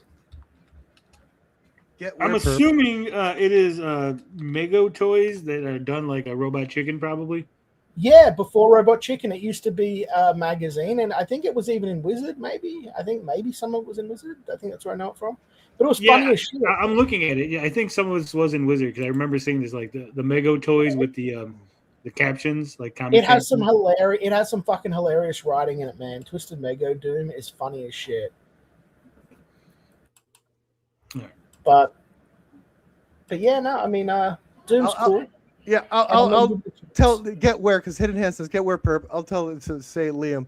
My whole thing is that I like that Doom has to work to get to his Doom status, and so if he's a little like roughed up and he doesn't have the full armor yet, or he's not gold or sitting in a throne and all that stuff, is because I think the Marvel's going to give him like kind of an arc to work in to he could get to the Doom that you guys know and love in the exact position you love him in. I'm worried that we're not going to have Doom because I had a dream last night where I was on a stream talking to you guys about the big reveal about how Onslaught is the villain in the new movie and how we didn't see that coming. And so now I'm thinking, like, did I just see the future in my dream? Because we've got the X-Men in the movie, we got Doom, we need a threat that's big enough for everyone. Perp wants a Dr. Doom Rocky montage. Unironically. Dun, dun, dun. Instead, he's like cooking up weird shit. And he's like saying, fuck the heroes, fuck the villains. I'm doing my own shit. Yeah, that's what I want. You want to see him like burning the metal mask onto his face? Here's what I want to see. If we're going to do a montage, I want to see in one side of the screen, like the first MCU movies, right? So you see like Captain America getting the Vita rays, and then the other side, you see Doom like doing like his exercise to get strong. And then like you see Doctor Strange learning magic and then Doom learning magic. So you get a montage of like how he compares to the other heroes and how. Dude, what if his first scene is him coming out of a cave like Tony Stark? Like he has to like bust out of an alien cave or some shit. Like when he got his cave, he fused his armor to his body in a cave. Yeah. What if he does that? What if they do that? where it's like it's kind of a parallel to Tony's story, but like. What if he is Tony Stark and he comes out of the cave? You're like, Mr. Stark, your armor's ready. That's what they're gonna do. It's like, I'm not Stark. I'm Doom. Just because I want to win that bet with Saggy. All right. Yeah. We have Black Panther 3. What do you think about my Onslaught dream? Do you think that it's just the fever dreams of a delusion, diseased mind, or yes? I think it's a dream for the far future. I think if Doomsday doesn't work and Secret Wars fails, I think they'll push the big red button and like Onslaught will be the next villain. How the fuck is Onslaught after Doom? No, Onslaught's a fucking TV show villain. Okay. Good luck. You're gonna see him in Wonder Man. Hold on. You're talking about a guy who was so badass that he caused them to create a brand new universe in order to stop him. How come I never heard of him? He's Charles Xavier plus Magneto put together. How come I never heard of him? Yeah, and I'm in. If I've never heard of him, then Normie's never heard of him. Normie's heard of Doom. Imagine Patrick Stewart and Ian McKellen fusing together. Doom was the emergency button because of fucking Kang. Yeah, it's true. But I've been waiting for Doom forever. But yeah, like I hope that Doom is able to rock this and is awesome and everything. But yeah. If this doesn't work out, I could see them doing like stupid what if movies now. Like it's like, all right, now we're gonna fight zombies, I guess. We need to make money. Well, we've already got a series called What If, where they're doing Marvel What If, so I don't think that'll make sense. And they are doing Marvel Zombies in an animated show. They do a live action. They did. That's already over. Marvel Zombies animated already ended. I don't think they're going to follow it up for how bad it was received. So you think we're going to get Secret Wars? You think Secret Wars is where it's going? Well, that's the next movie. After Doomsday, that's what the Russos. That's what Marvel said. Russo, you got to do this Doom shit, and then you could get Secret War. And they agreed to it. They want Secret War. Okay. Here's what I want. I want everyone to think Doom is the villain, and then suddenly a big green hand crushes Doom's fucking helmet, and the Maestro shows up. He's like, "Fuck you." Maestro, yeah. Maestro's badass, man. Played by James Gunn. I just don't know if we're going to be able to get Maestro. Like, I feel like they're more likely to do something with like Planet Hulk than they are Maestro. Well, they already did Planet Hulk. He already went to Sakaar. He already did all that Gladiator shit. If something goes wrong with Doom, I think Marvel is going to go all in trying to get like, all right, Sony, let's talk Miles for a little bit. All right, it's like. It's the only thing because Spider-Man's not gonna fucking do bad. They're always gonna have Spider-Man. Spider-Man. He's the golden child. He's never gonna. They always have Spider-Verse to do live action, and then it's just like they have stuff. And X-Men. Sorry, go ahead. Speaking of stuff, like I said, Black Panther 3 release date confirmed. David Johnson is playing the son of Black Panther, grown up, I assume now. Okay. So this leads to a lot of speculation, though. Because the release date is 2028, right? December 15, 2028. It is Black Panther 3, so they're not – because Kevin Feige said that they're going to coalesce the universe after Secret Wars, right? So they're not starting a new numbering system. And it looks like nothing's really changed. I think they're not going to do like a restart where it's like all the universes are together, but we're going to start over from like – the beginning. I think it's going to be like what they did in the Arrowverse, where suddenly, hey, remember how you guys were on these adventures? They're like, no, like, well, here's pictures of you guys on adventures together that you never remember, and you never the world knows that you and Black Lightning and Supergirl were like teamed up, but like you don't remember it. I think they're going to go that route where it's like, oh yeah, the X-Men just were always here, don't you remember? Like, Spider-Man always interacted with these characters. These characters always interacted with each other. Have you read X-Men Fantastic Four crossover from the Krakoa era? No. If you've got the time, throw that on your pull list because I want to talk to you about it because I read it. It's fucking great. Dr. Doom is fucking epic as shit in it. And I bring it up because Xavier has this fucking scene, right? In the timeline that we're at, this was just not too long ago on Marvel, Xavier basically agreed that mutants were superior and had teamed up with Magneto. They're running their own fucking island nation. And there's this fucking incredible scene where like Xavier is trying to get diplomatic immunity for Latveria. and they're like working with Doom, and he kind of like suggests, he's like, oh hey, why not diplomatic immunity? And Doom like straight up says like, Doom's like, oh no, I believe in diplomacy and diplomats and men who give their entire lives to studying peace and this and that. He gives this great speech, and he says, but I believe that they are more qualified than someone who has the ability to grow bones out of their dermis, right? Like, so he's basically just saying like, fuck you, just because you're not born. Like, I'm not going to give you diplomatic immunity. That's reserved for like professionals. And then he says to Xavier, he's like, everything that I have earned. I wasn't born with it. And then you've just got this panel of just fucking Xavier just staring at him, just thoroughly owned. But Xavier then gets pissed off, right? And then he goes to fucking Reed, and Reed had invented this machine that allowed people to allowed him to suppress his son from being detected by Cerebro, right? But the irony is that, not the irony, but a side effect was it actually suppressed something else in the mutant genome, which could, in theory, be repurposed to turn off mutant genes or some shit, right? And even though that's not what it was used for,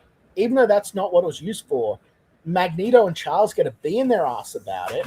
And so they go to fucking Reed, and they're like, hey, and they tell him, like, it could be used for this way. And he's like, hey, this isn't like when we're in the Illuminati.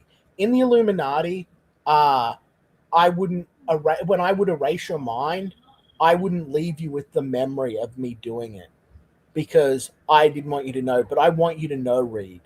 I want you to know. And he's like, Reed, are you in my mind? He's like, Charles, are you in my mind? He's like, I want you to know that I've put it out of reach. You'll never be able to remember how to build this device or anything. I want Cersei to know it was me. Yeah, I want you to know it was fucking me. And I real quick, let me pause you real quick. Yeah, I fucking hate the way modern writers have treated Charles Xavier. He was supposed to just be a normal, upstanding citizen who did good, and like every fucking writer in the last 10 years is like, actually, he has a real dark secret. Actually, he has an even darker secret. Did you know there was a secret team of mutants that he just let get murdered and didn't say anything about for years? Hey, he kept all this knowledge hidden from Cyclops about his family. Hey, look at all this other evil shit that he did. Like, Charles is a cunt, and I hate him. And I don't know if you're right, because I read X-Men 1, right? I read X-Men 1. And if you go back and you look at that old issue from the 60s, he's like sitting there, and like he has like the X-Men like tucking him in and like fluffing his pillows and everything for him. It's like, that's their first mission. And I'm like, wait, you got these guys waiting on you hand and foot. And then like you're like telling them how to like dodge and shit, all this stuff in the danger room. And then like Bobby, you know what I mean? Iceman is like, oh, I want to do a mission. They're like, oh, there's no mission for you, Iceman. There's no training thing for you. And he's all bummed out. And it's like, oh, well, I guess I'll make myself into a snowman then for a joke, hee. And then he has Beast throw a motherfucking cannonball at him while he's not prepared for it. And I'm like, you're a cunt, Xavier. Like, he asked to train and you didn't train him. And then you had him blindsided by a fucking cannonball. He could have died. Charles Xavier was always a good, upstanding citizen, besides having a crush on Jean Grey, which was his student and like a teenager. Other than that weirdness, he was a good guy. Yeah. I don't know. It's like the police song, don't stand so close to me. I want to go back further and read from the bit more stuff from the beginning, because I legitimately hate Charles Xavier. Like, the stuff I've read. Also, Reed has to fucking own him, man, because like just to finish off that story, he like tells Reed like basically, fuck you, we're homo superior to his face, and then just walks through a portal and leaves. And Reed's like, of course you're a superior homo. Boom, burn. Ew. But I'm like, this is Reed fucking Richards, and like you're talking to him like he's a fucking clown. Like, well, ever since Moon Girl became the smartest person in the Marvel Universe, everyone's kind of been treating Reed kind of shitty too. That's another thing. Yeah, like they're treating Reed like shit, and it's also like the maker. Don't forget, like there's an evil, like there's a council of Reed Richards, and there's like an evil Reed Richards that like took over a whole universe and recreated the Ultimate Universe. Mm-hmm.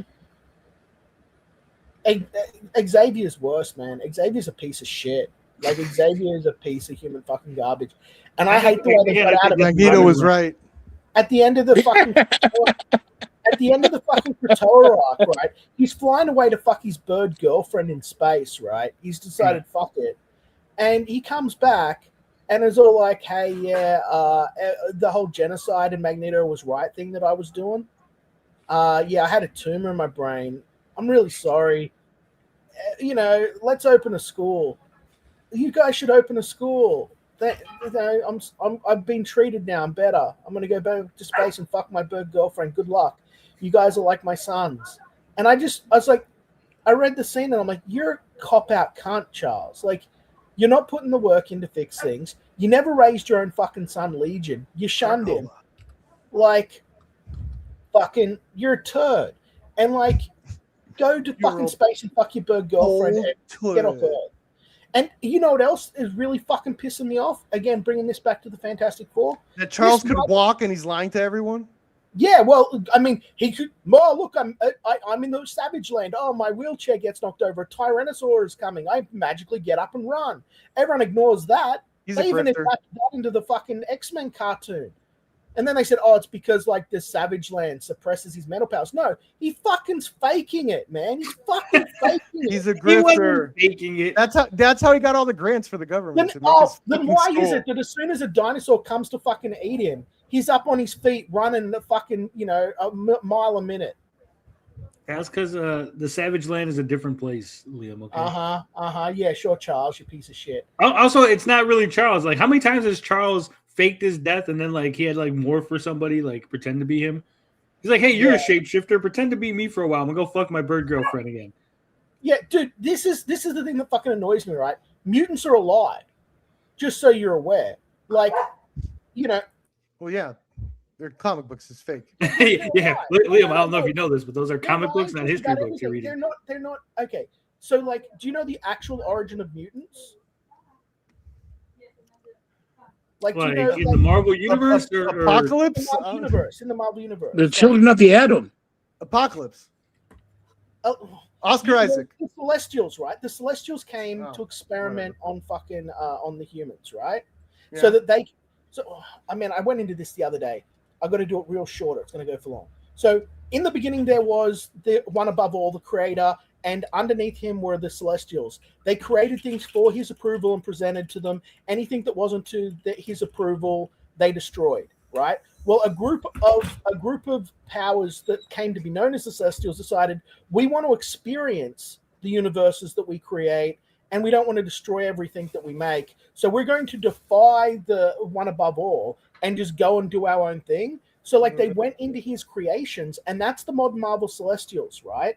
The guys that rejected the one above all and just decided we're going to just fuck around and experiment on things. They created the Deviants, who ended up becoming like the Inhumans and stuff. Oh no, that was the Kree. They created like the Deviants. They created the Externals, right? And they created Eternals. The Eternals, and then they created the mutants, right? And the idea is that no, they didn't create mutants. See, you're Liam, you're wrong. Well, I'm going quickly they here. Create oh my god, I want to get high. Me too. But they did create the mutants because the third guy took Liam, hold on. First off, for whatever reason, you like got really low. Secondly, they didn't create the mutants. They created the X gene that allows for mutation. Yeah, but it allows for the mutation into the essentially what are the externals, right? Not the Eternals. No. There's the externals like Apocalypse and the other immortal X-Men that are basically Highlanders. This is why it's a lie. This is the thing, right? So there's the Eternals, who are basically diseaseless, ageless gods that if they die, they're reborn out of a mold. So they're essentially forever, no matter what, right? And then you've got the Deviants, who they create, which were the guys that have all the random abilities and all the random powers and everything like that. And this is part of their experiment. And then the third guy, he went and he made the X gene, which compiles both of those things, and he put it into a variant species of humanity of Homo erectus before it was like our main what humans are, and that can essentially then crossbreed with normal humans so that it could eventually erase the human race into fucking mutants to be this third factor in their grand fucking experiment. And I'm like, that's fucked. That's absolutely fucked. And the Eternals, right? Or not the Eternals, the Externals, like Gideon and Apocalypse and all these other guys, they have the properties of both the Deviants and the Eternals, and it's not natural evolution. That's the thing that shits me. That when I was reading up on all of this stuff, I was like, wait a minute. Like, I'm reading old Fantastic Four books and stuff, and I'm like, this means they've lied to us about everything. They're not Homo superior at all. They're a deviant branch of humanity that essentially has been, altered in such a way by external forces that weren't approved by the grand design, the grand creator. The one above all. That's why you got to hunt them down. Yeah, the one above humanity came. Actually, wait, hold on, Liam. Oh my God, I came back to it actually. This is where you're wrong, because the one above all, he is the God in the Marvel universe. But the Phoenix Force sits at the door of the creativity. And so anything that is creative goes through the Phoenix Force, and she burns away all the ideas that don't work and allows life to be given to the ideas that do work. So anything in the Marvel universe is created by the one above all. Yeah, well, the Celestials were then meant to be the ones that were creating. Like, that's I'm saying, like, remember, the one above all represents the Marvel writers, and the Phoenix Force essentially represents the editors that approve the things. So anything that is in the Marvel universe was created by the writers and approved by the editors, and so it is directly designed by the one above all. Yeah. Well, I'm just going off these recent books I've read. I'll send you the list of what I've been reading. But I just thought this is screwed, because revealing that the modern Marvel Celestials are in defiance of the one above all, and then there's this storyline where we find out just recently, something war. It's like another cosmic story. We find out that the Beyonders are going around like killing everyone, right? Killing all of the Celestials and stuff. That's a great cover. Killing the Celestials and stuff. And I'm like, I think the Beyonders are right in going around killing all the Celestials and shit, because they're unduly experimenting on innocent life forms and altering the course of their history and everything without regard for what the one above all had planned or the race's best, or what's best for the race. Yeah, but the one above all created the Celestials, so therefore you could say that the one above all approves of their experiments. Well, no, because they defied him and went into the. That's why there was that's why the Marvel multiverse exists, because they said, I agree with Turner. I prefer to just ignore the last 30 years of Marvel. Everything is simpler and less hokey. I don't like what they've done with the whole, like, this is the 7th round of the universe, and the universe is actually like every round of the universe is like, this one is technology and this one is science, and these are the gods of science and these are the gods of magic, and this is the one above all, and that's the one below all, and here's the Celestials, and actually they created the Beyonders, but actually the Beyonders were beyond everything. Like, I don't need everything to be explained. Like, there's space gods, and that was good enough for me. Okay. Yeah. So where's the hippo goddess from Moon Knight fit into all that? Yeah. She would be in part of the pantheon. Stephen King just made everything a turtle or something. She's part of the Sky Fathers, who were. This is the thing that shitted me as well, right? Once upon a time, the Earth was all good. Humanity was being guarded and protected by the Sky Fathers. That's Thor, Odin, Hercules, Zeus, all those guys, right? The gods. And then the Celestials came over. The Sky Fathers rose up and, like, fuck you. They made the destroyer armor to fight back against the Celestials. The Celestials schooled them, kicked the shit out of the fucking destroyer armor. And then the gods said, all right, we're just going to fucking leave Earth and not going to bother the humans or your experiment anymore. You guys win. And that's why they fucking left. That's why the gods left Earth. And I thought, and then the Celestials came down and altered the course of our entire evolution. The TSA made everything in the MCU pointless. I think you mean the TVA, because I think the TSA is the. No, he means the TSA. They took away all their fluids that were over 4 ounces. It was terrible. Yeah. made them dump out. Like, oh no, I don't know. can't take that with you on the I'm plane. sorry, I've got a point. I've been reading all of these fucking X-Men books. I've been reading all this Inhumans stuff. This is what you guys get for reading comics. Just wait for Kevin Feige to tell you what the fucking lore is. Okay? Fuck you, man. That's what I'm doing. I love the old 60 comics and stuff, man. There's so much fun in it. Like, Sure. what do you guys think about the Lockjaw thing? About Lockjaw being a man? I like that. I like Lockjaw being. I don't like how they retconned it. Yeah, I like the idea. Here's my idea. Okay, see if you Is he man? jive with this, Liam. Okay. Yeah. You got Lockjaw and you got Black Bolt, right? Yep. When he was a kid, Black Bolt had Lockjaw. That was his dog, right? Oh, okay. Okay. They tell you that Lockjaw and Black Bolt went into the mist together, and they exited the mist, and they both got their abilities, right? Lockjaw became really big. He was able to teleport. Black Bolt had the sonic screams, right? But what if when they went both had in, the same little thing on their head? yeah, but what if when they went in, instead of Black Bolt becoming the adult king guy that can scream, what if that's actually the dog? And what if Lockjaw is actually Black Bolt? That'd be great. Because that's why he could talk and everything, and that's why he's so respected. Remember, they respect and treat Lockjaw like he's better than the other Inhumans, like he's royalty, right? Yeah. They don't treat him like, oh, he's a dog, member of the family. They treat him like he's to be respected. He's one of the royal family. He's one of the royal line. But for those of you in the audience at home that don't know, way back in the thing in 1986, I think it was, something like that, they revealed that Lockjaw could talk, it just hurt, and that he was mutated by the mist. Well, that's because he tells Quicksilver. You got to tell the whole story. Quicksilver. Yeah, well, I'm about to. Yeah, he tells. Oh, you tell the story. You tell the full story. Quicksilver wanted to introduce his daughter to the Terrigen Mist so that she would get an ability, and her mother was like, no, we don't know what's going to happen. Got pregnant instead. No, because it's random of like what happens. You don't just get like your powers could be anything, and so. He's going to introduce the Terrigen Mist to her, and they're like, no. And then finally Lockjaw speaks, and Lockjaw says, you don't know what could happen.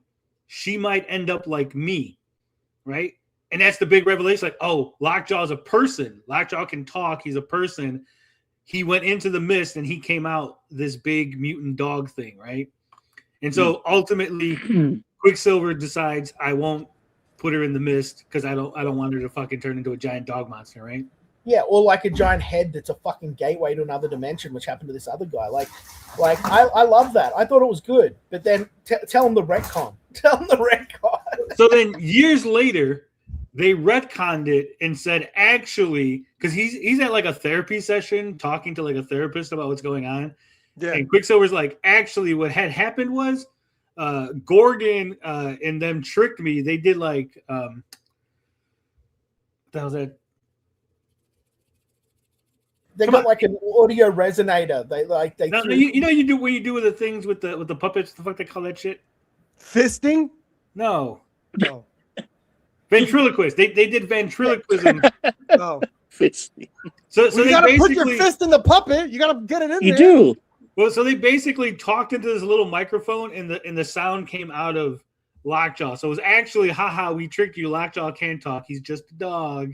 It was just them fucking with him, and then they show the picture redone in the style. That's redone terrible. in the style of the old fucking. Man, that guy's lying to his therapist. There's no way. No, that's what Quicksilver said. So then they've kind of like back and forth on it. But I do think that if they were both like, what if they're lying to you? What if they were actually two kids, they went into the mist together, and who we think is Black Bolt is actually the dog, and the dog is actually Black Bolt. That's that'd be interesting.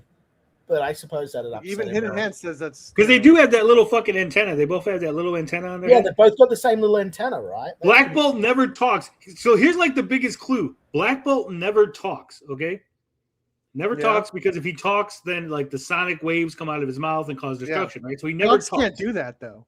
Right. He doesn't speak at all. And in the original comics, he doesn't do sign language or nothing, right? But Medusa always knows what he's going to say, and she just speaks for him. But they don't have telepathic powers. She can't know. Does she have snakes? She just says things. and he just kind of goes along with it. So if he was a dog, Still lost. that would make sense. Like he's an intelligent dog, but he doesn't know how to talk, so he can't talk. And so they covered up with his sonic powers, right? Who covered Like up his Medusa dog? is actually in charge. How does that make sense? Okay, he can't talk. Let's cover that up with sonic powers. What the fuck? He has sonic powers. So here's the thing. Dog has sonic powers? No, traditionally in the comics, like if you have powers, like Yeah. you could like turn them off or like use them at certain levels. Like he can't speak at all. Like if he even whispers, that would like blow up the whole fucking building. Yeah, like sort of Cyclops opening his eyes Yeah. with no visor. Yeah. Yeah, just But turn. remember, Cyclops gets glasses that he can open his eyes and see because like here's ruby quartz. Like boom, now your powers are harmless. Yeah.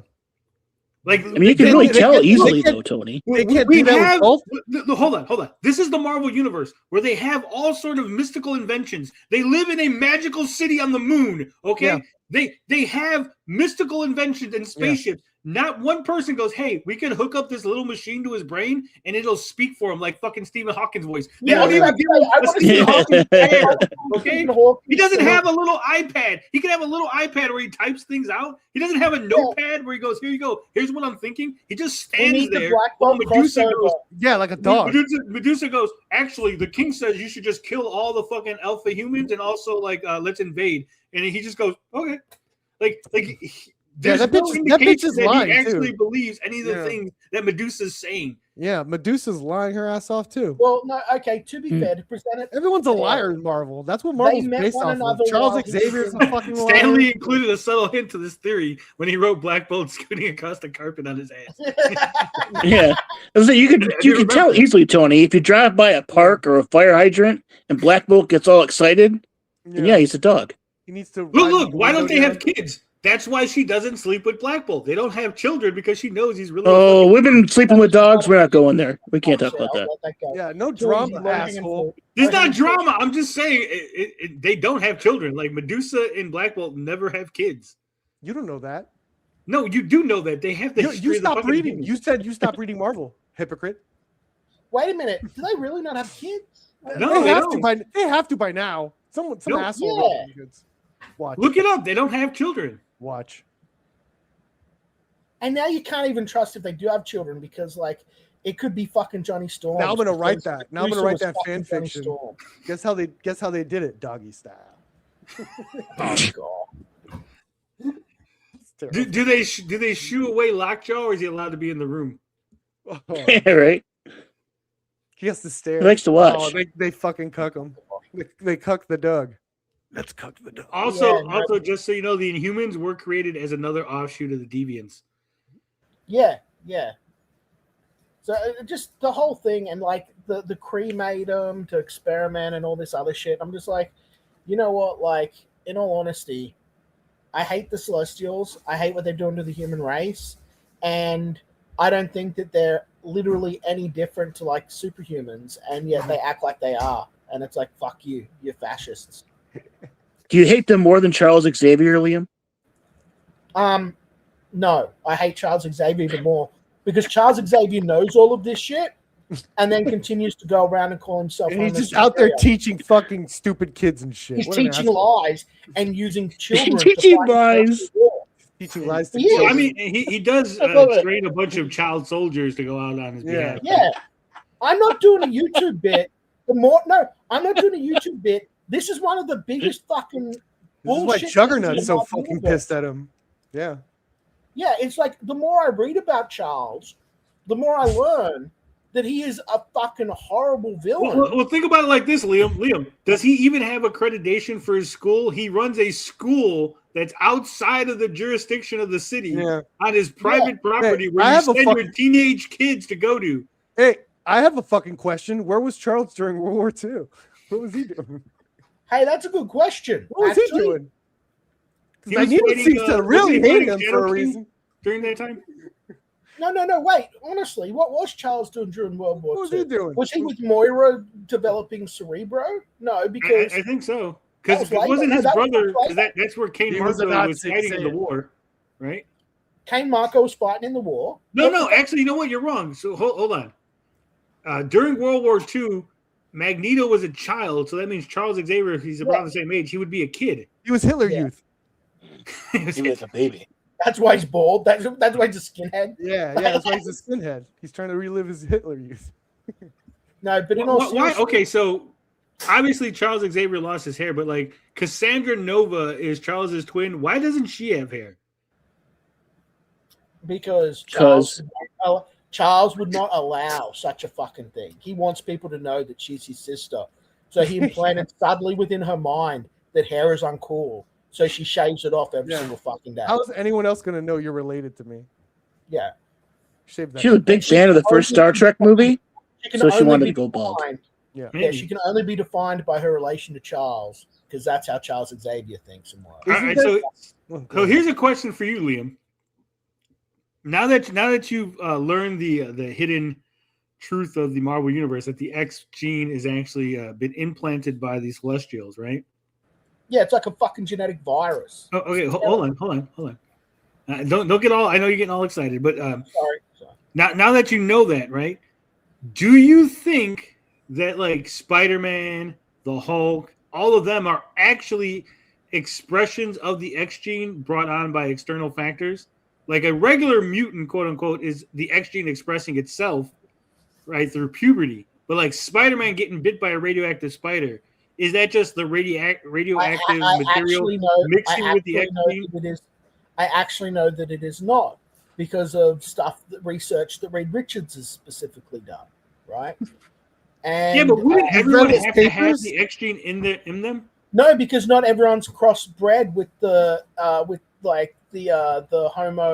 No, by now, it's like everyone having African DNA in them. Like by now, in the 21st century, there's never been enough mutants. The big surge of mutants that occurred in you don't need enough mutants though. You just need one person to have the gene, and that gene would carry on through the legacy. Gene oh yeah, there's a lot. Just it's not a majority of humanity. Like I believe this is where the externals get involved, not the Eternals, the externals, right? These guys, like the bitch that runs Gambit's Thieves Guild and the Assassins Guild, like Gideon, all of these other motherfuckers, right? Like in Apocalypse, all the like Apocalypse is the youngest one. And so like these guys have been like manipulating shit like fucking in human society for like thousands and thousands of years. But like the Inhumans in the 1960s Fantastic Four comics, they don't have a large enough population to be able to do anything or make change, and they kept getting purged and wiped out by humanity like rising up against them. So like in the past that's failed, but this is the fucking crime of Xavier. So like from the 20th century, we have had this big boom in fucking mutants, and now there's all this mutant advocacy and stuff, right? So they're growing. I do like it better when they were the children of the atom, when it was the radiation caused a mutation in the DNA, which caused the mutant gene. That would have. That's how I thought it worked. It's better. That's better. You're right. That would be cool. But that's not what they are. He's like, that would be cool, except for that's not what Marvel decided. And so like mutation itself, like humans can still mutate. Like this is like, remember the Stone of Infinite, whatever the fuck it is that Wolverine destroyed? Jean Grey? I'm trying to remember. So there's this stone that the Kree basically got their thing destroyed. It stopped their evolution, right? That's why they've got an interest in like humanity and stuff, and why they made all of the humans. And they also made the Raul, which is like they figured out a way to mutate themselves. But go on. Yeah. So like the human evolutionary path is still open, but the thing to remember is that the human evolutionary path is not the one that has been altered with the X gene. And so like their version of mutants are dominating essentially everything and getting all these weird deviant powers, like literally the powers of the deviants that are random. They manifest randomly. If you breed two mutants together, they don't get another mutant with the same powers as one of the parents or anything. They get completely random. That's not true. Sometimes a mutant baby will have the exact same powers as their parents, like Polaris and Magneto. Well, no, Polaris has similar powers. They're similar.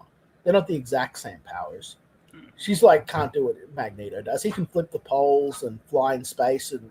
They both have magnet powers. You could say that hers is like less powerful, but like well, it's a variation of his ability, is what I'm saying. Like they're all. I don't know if it's like I don't know if it's a variation. I'm not gonna let you slide with that. They both control magnetism. She's just less strong. I know about. As long as you brought up Polaris, how many kids does Magneto have? Depending. That dude fucks. At what point in Marvel's history? Because again, Wanda and Pietro.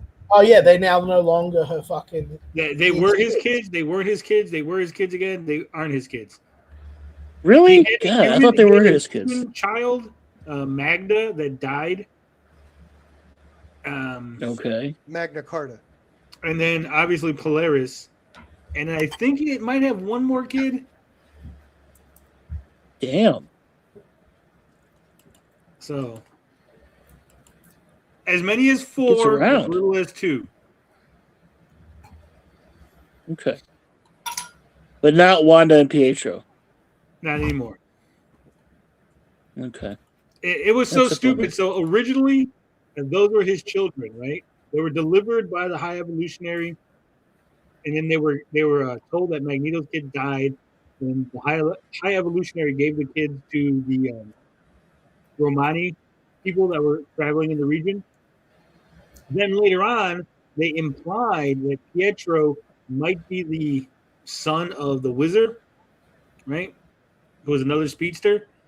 Then they retconned that and said, actually, his wife was pregnant at the same time, and that's how the other kids were born. And then they retconned that out of existence. And I think the current version is the High Evolutionary actually stole those kids from the Romanis and experimented on them and gave them powers and then gave them back to the Romanis. They never, like Magneto's wife being pregnant and like in the same area was just kind of happenstance. I'm gonna judo flip you on Polaris too. Up until Scarlet Witch got involved, she had the ability to increase her size and absorb negative emotion and absorb diseases. Magneto can't do that. She only lost those abilities when. Hey, retcons piss you off, Tony? They do. Retcons piss you off. Can I introduce you to the Rippaverse? They promise no retcons. You see, like an elaboration, I don't consider a retcon. Like a mystery that gets solved isn't a retcon. But like when they go, we're mad because this company owns the movie rights. Turns out they're not mutants. Fuck you. Like that's can like we bring up Stray Bean's conversation? Just a last message while we talk, please, because it's very suitable. Should be no, they already retconned the Magneto, Quicksilver, Scarlet Witch retcon. They retconned the retcon. So what does that mean? I guess they're his kids again because they got the rights back. They got the movie rights back, so they're his kids again. We did it, Sony. But yeah, I don't know, man. Just Magneto gets ass on a weekly basis, but I mean, he's getting it That's on right. with the Rogue. He's the Silver Fox of the X-Men universe. He's getting it on with everybody. The point is, I just want to know what the ultimate evolutionary potential of humanity is now, because it's not an X-Men. No matter what they do, they cannot represent the ultimate evolutionary path of humanity because they are an fundamentally altered creature. You know what I mean? Yeah. So it's like, what is humans' peak evolutionary point? We've seen it with the Skrull. Real quick, it's bitching on the internet. We're doing it, baby. Let's go. Not a Jew says, weren't Wanda and Pietro raised by a cow on the High Evolutionaries world at one point? Yes. Her name is Bova. She's one of the High Evolutionaries, mutant animal people. What the hell do they call them? They have a name for them. Furries? No, not furries. This is before furries. Yeah, this is before furries. I'm trying to fucking remember. I don't remember either, Tony. What the fuck are these before furries? Either way, he created a whole second Earth. No. He created a whole second Earth, and then Adam Warlock came to that Earth, and he became Jesus. So yeah, Space Jesus. Bigger than Jesus. Best Jill. He is the best. Also, apparently, at one point, I guess there's a new retcon. So the High Evolutionary learned his work from Mr. Sinister. Oh yeah, that guy. Yes. That guy could come after And Doom too. he also studied cloning technology from Miles Warren. Yeah. So That was in a Spider-Man annual. I don't like that. I liked when at one point all these geniuses just kind of existed on their own and they came up with their own theories and stuff. Now it's like actually they're all connected together in this like secret like genius club that you never knew about. No, the High Evolutionary stole their science. Yeah, but before that was never in there. He was just a guy that knew science on his own. Now it's like actually he's stealing other people's work and like using it to like. I don't like that. I like the fact like when he was just a genius instead of like he's coming up with his own stuff for sure. I do like when people steal. I like Armor Wars. Also, they're called New Men. New Men. New Men. That's right. The Armor Wars. Hello, Newman.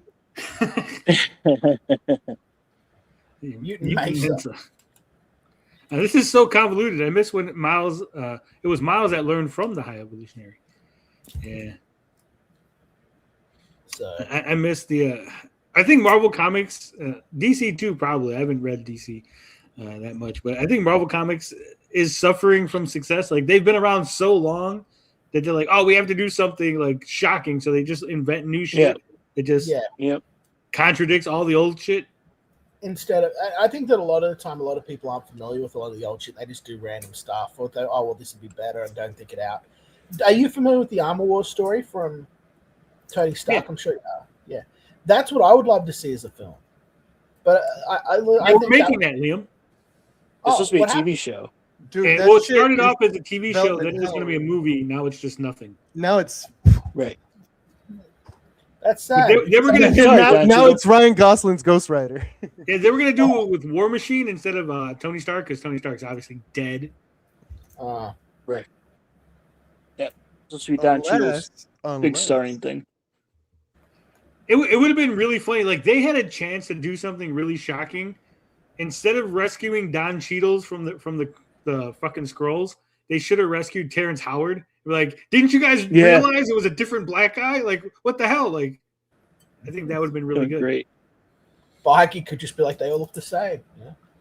Oh my god. That's what he had. Dude, that's what he had his lawyer say in a public statement. You know what I mean? They won't care that we replace. I'm saying because that would have been like meta commentary. Like Terrence Howard was actually kidnapped, and that's why he disappeared. And then you would be able to go look. Terrence Howard played Rhodey in the first movie. Then the Skrull kidnapped him and pretended to be Don Cheadle for all the other appearances. And then now Terrence Howard's back as Rhodey. Right. Where did Don Cheadle go? It's gone. No. He did. Don Cheadle was a Skrull. Okay, I guess he could be the leader of the Skrulls. Or alternately, Terrence Howard as War Machine and Deadpool and Wolverine. Yeah, that could have been good. Oh, DC is also nuts. But either way, so this is coming out in 2028. So that means this is going to be after Secret Wars and stuff. So do you feel that they're announcing this now because this guy's going to be in Secret Wars as the Black Panther? Yes. Yeah. He looks very happy for a Black Panther. You know what I mean? But I suppose he's not T'Challa. He just got the call of a lifetime. No, he's not. He's not. He's the son. He's the son of T'Challa. That's what I'm saying. I said, but I suppose he's not T'Challa. So what are we going to get? Like a Black Panther that acts like Spider-Man, like Teen Panther? No, this guy's like 30, Liam.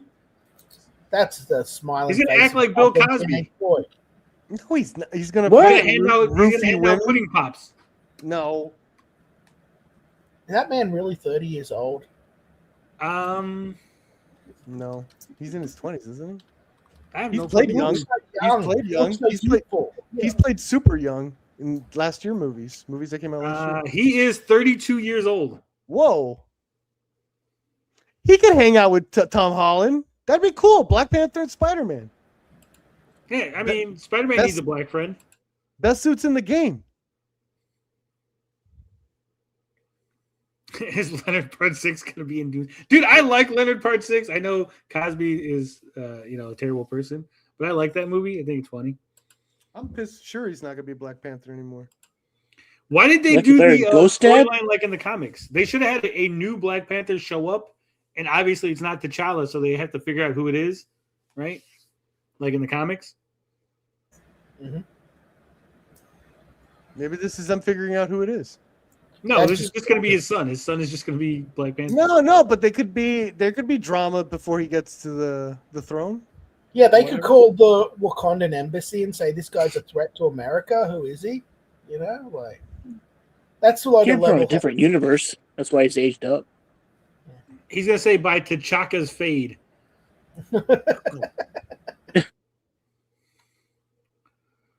So there's that. Also, we got Deadpool and Peggy Carter confirmed for Doomsday. Peggy Carter. Peggy 18. And look, he's wearing jean material, and it's gray. Jean gray. Get it?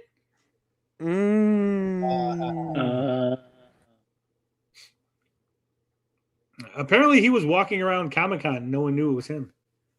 Right. He's taking pictures of all these different people, and no one knew it was Ryan Reynolds. I don't believe that. They do now, but I always think that's bullshit whenever they say that, right? Yeah. I think he had some guy walking around in the suit, and then Five at some guys. point he put it on, right? Yeah, he had like 4 guys. okay. So they could Yeah, take do you honestly think Ryan Reynolds spent like fucking 8 hours at Comic-Con just walking around in the suit, not saying a word, not eating, maybe. Yeah, dude, he a likes few the years ago, I would have believed that. But after that whole legal thing he went through, and that he found out what a kind of a douchebag he and his wife are, That was then funny. now I don't. Actually, I might believe it because I heard that you see it too. Celebrities love Halloween because they get to actually like be with the public and act normal, you know, not be like hounded and shit. And it's fine to be in costume. So he might treat it like that, where it's like, yeah, I could. There was somebody who was. I think it might have been Chris Hemsworth with his kid. Like someone was with their kid trick or treating, and like people were mad because he wasn't dressed like the Marvel character. And they're like, Hemsworth's near us, isn't he? Yeah. Then someone was like, you idiot! Like he can't go out in public dressed like his character because like Disney would probably like fucking kick his ass, right?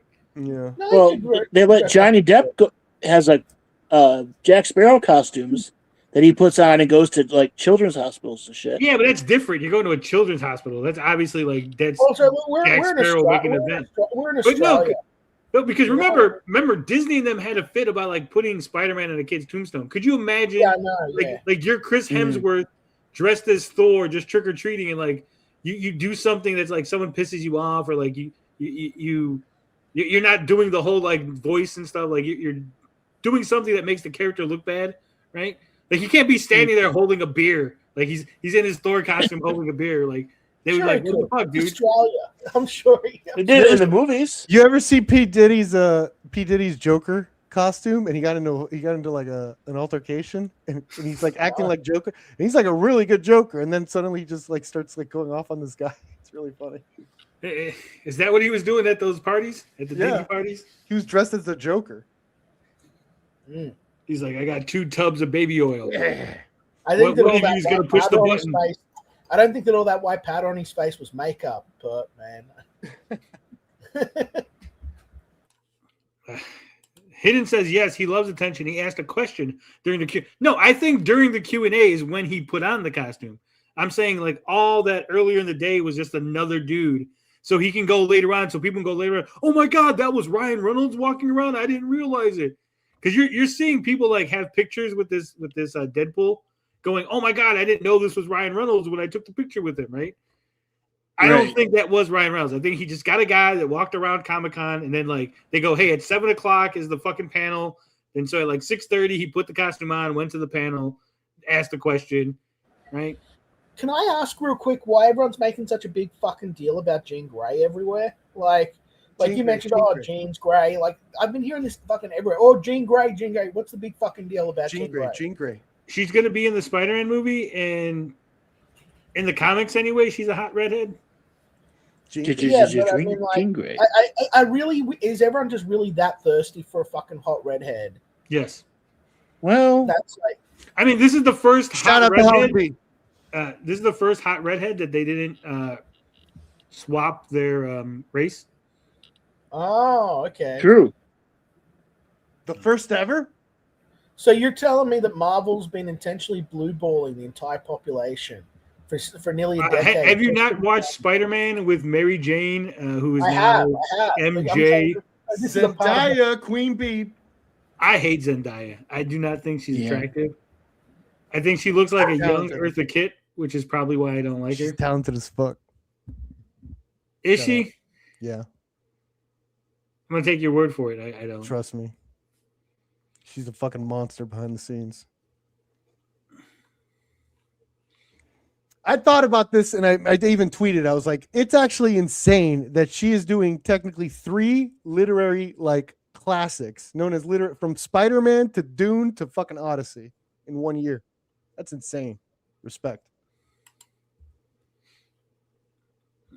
So Hidden Hand wants me to play the clip. Oh, I have one.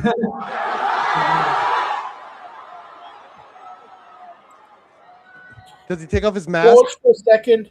Uh, That's his X Factor suit, right? I guess. That's pretty cool. So that means that's X Factor Deadpool. So we'll be getting Cable as well. I just think it's just a gray jean suit. Okay, all right. Sorry, go on. Sorry, I Hold on.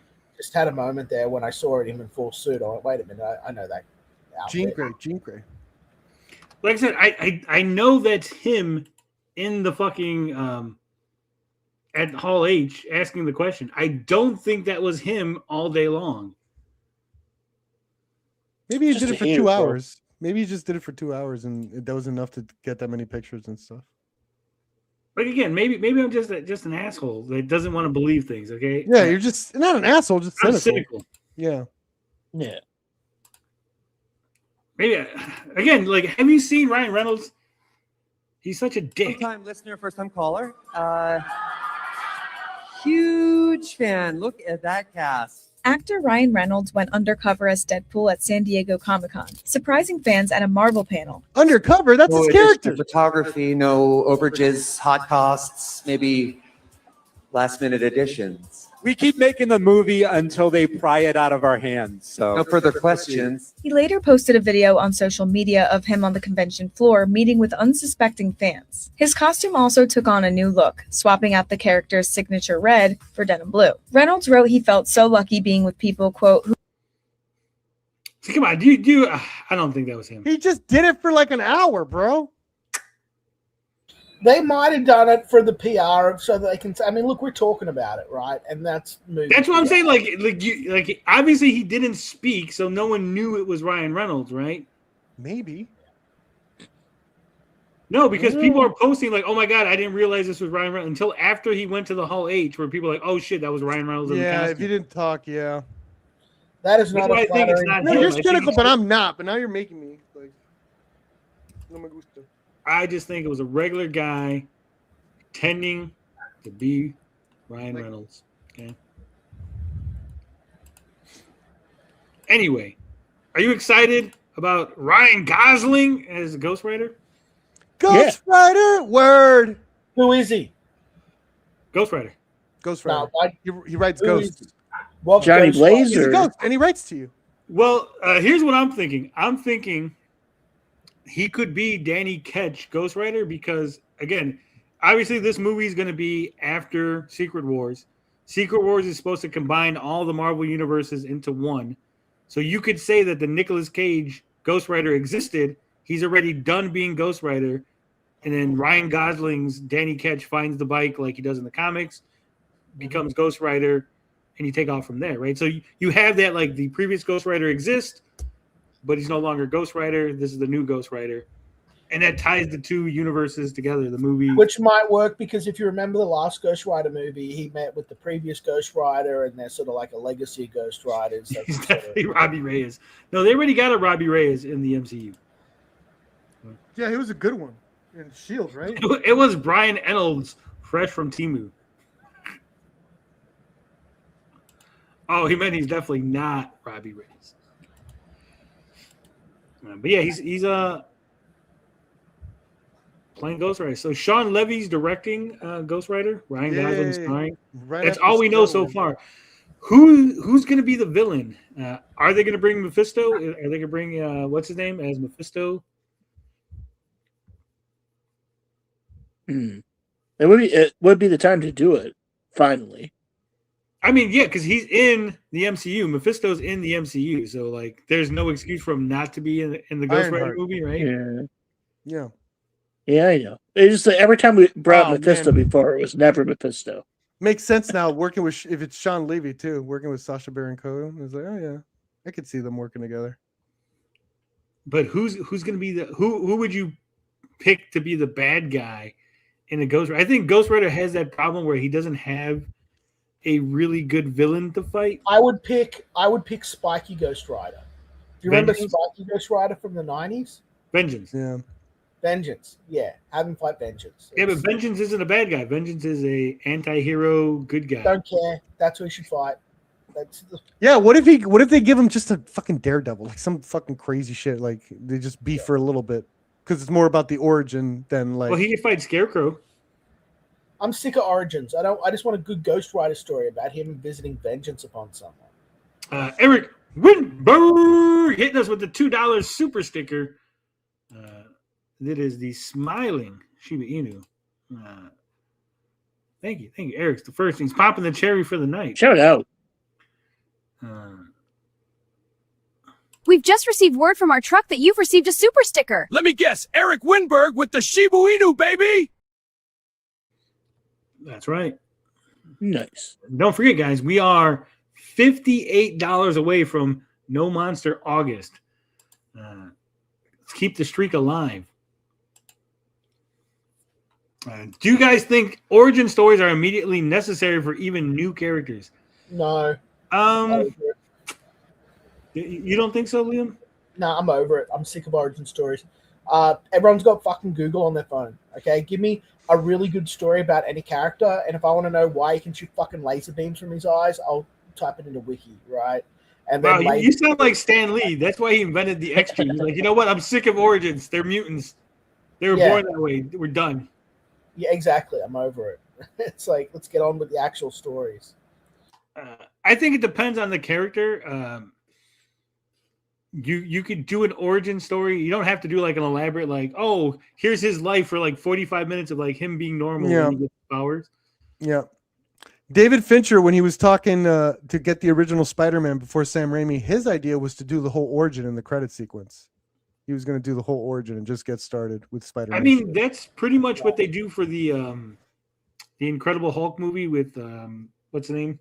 Oh yeah, with Edward Norton. Yeah, the Norton Hulk. Like they just go through like at the beginning credits. They kind of it's a flashback, not a flashback, sort of connection to the previous movie. But here's like his origin story. Here's why I would want an origin story, because when you don't have an origin story, what they end up doing is adding a character that the person could explain all the hell shit that's happening, versus it being experienced by the main character. And that guy's name is Rick Jones, and he should be in every single Marvel movie.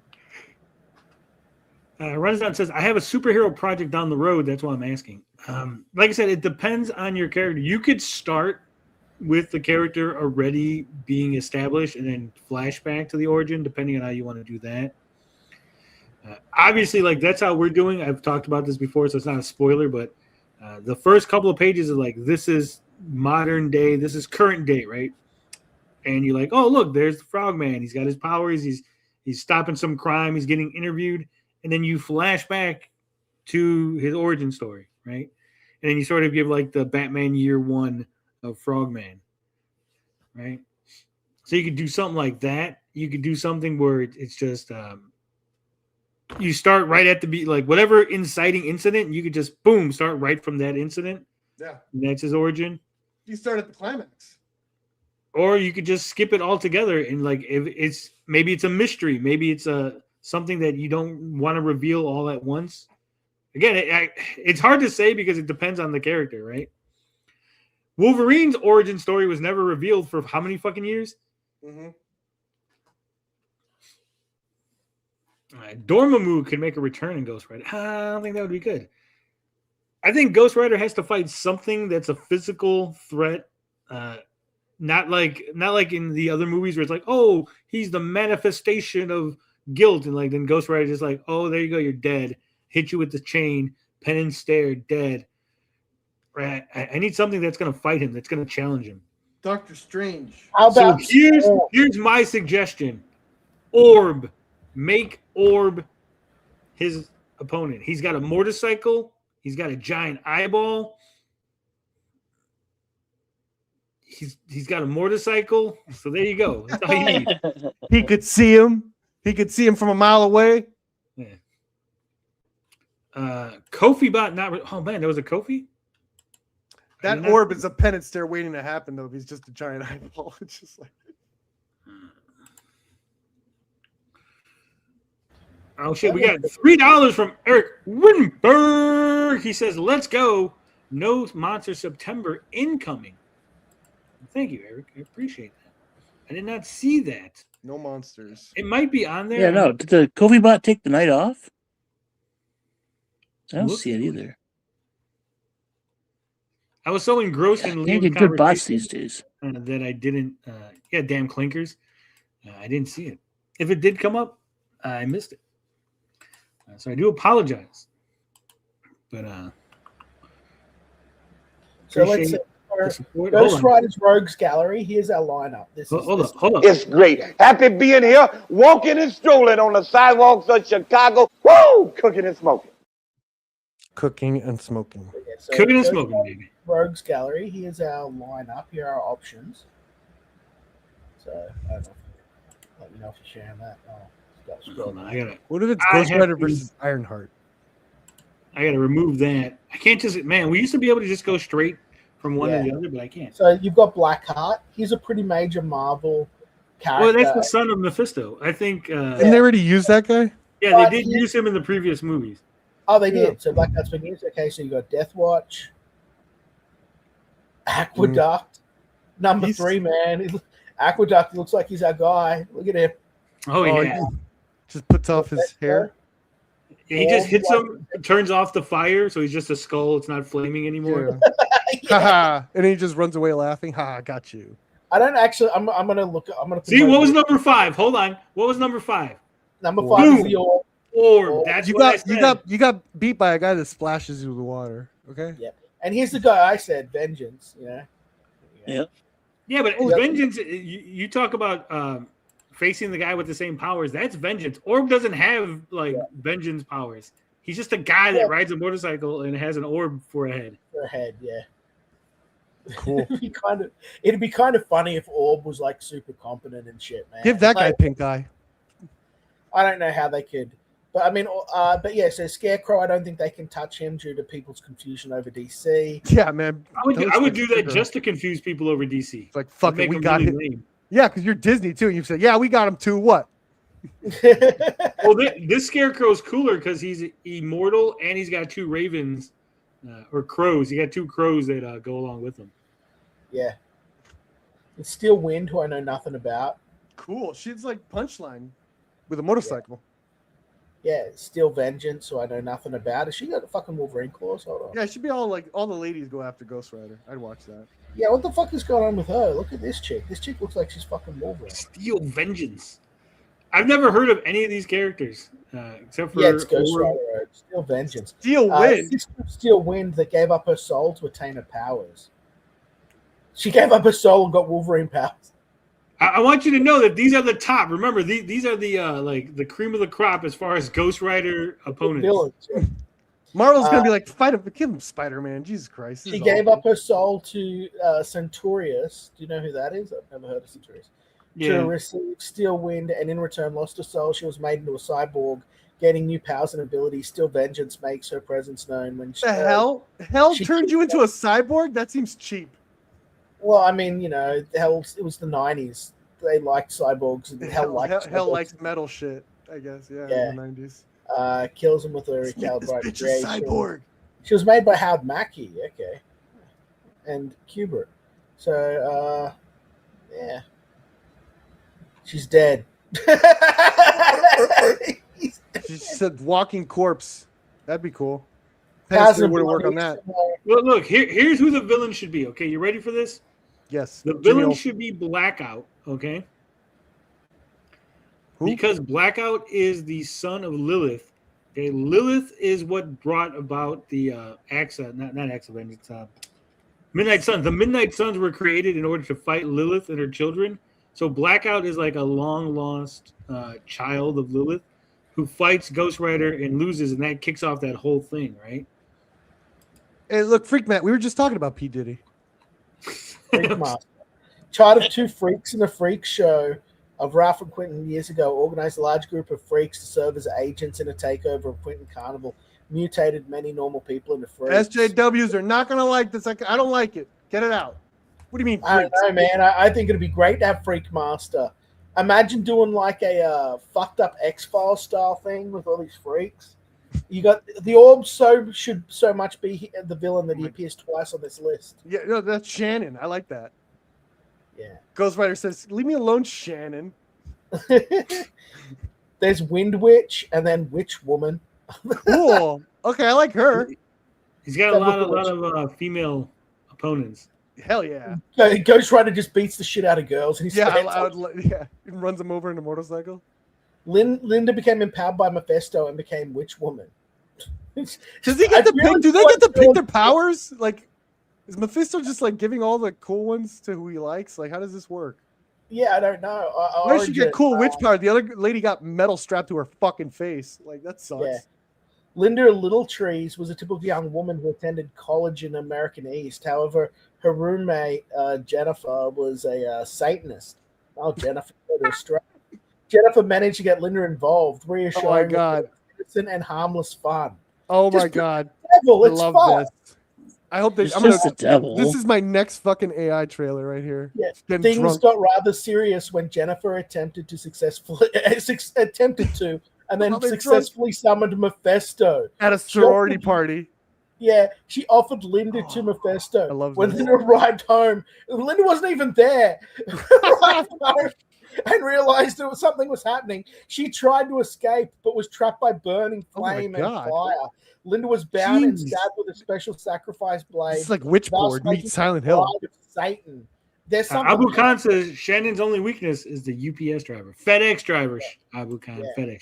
Or in this case, Mephisto. She was first become loyal and slavish to a new master, but with time she gained more control and consciousness, and with that she eventually became Witch Woman. Dude, that was awesome. I could see it. That was entertaining as shit. Yeah, it's great. Good origin. So powers. Look at her powers. She's got blast power, divine powers, energy-based powers. Energy-based constructs. So she can make Green Lantern constructs. Energy manipulation, fire control, hellfire control, magic, and teleportation. She can fucking teleport, guys. It's over. Yeah. Ghost Rider. Yeah. Witch Woman could generate, control, and manipulate hellfire. She could project them, redirect them, and even construct flames into shapes. When possessed by Mephisto, her powers would increase exponentially. Witch Woman can cause small flames to grow considerably. Then she could fucking fight Wanda. Hell yeah. Yeah. Should be a great villain for fucking the Scarlet Witch. That'd be fun to see. Yeah. Just throw some mud on him. Moondark. That's who's that Doctor Strange reject? Oh my God. Behold, Moondark, the fearsome. We got Doctor Strange at home. Moondark. It looks like fucking Dark Gift became a villain. So it's a mysterious villain that's come into conflict with various heroes, including Spider-Man, Ghost Rider, Jack Russell. And Knight Rider. Knight Rider, the car, Kit. I guess. That'd be awesome. Yo, Kit versus Ghost Rider. Holy shit, Marvel. That'd be great. Oh, God. I'm not going to read all of this. Why don't they just possess the car and turn it into a flaming kit? Yeah. There, you don't need a ghost tank anymore, Marvel. The apparition. So again, like none of these, like we're making. These fun all of. I suck. think none of these are like good villains. We're like, yeah, that's the one, right? Well, none of them are popular, Right. but they're good if they're well written. You know.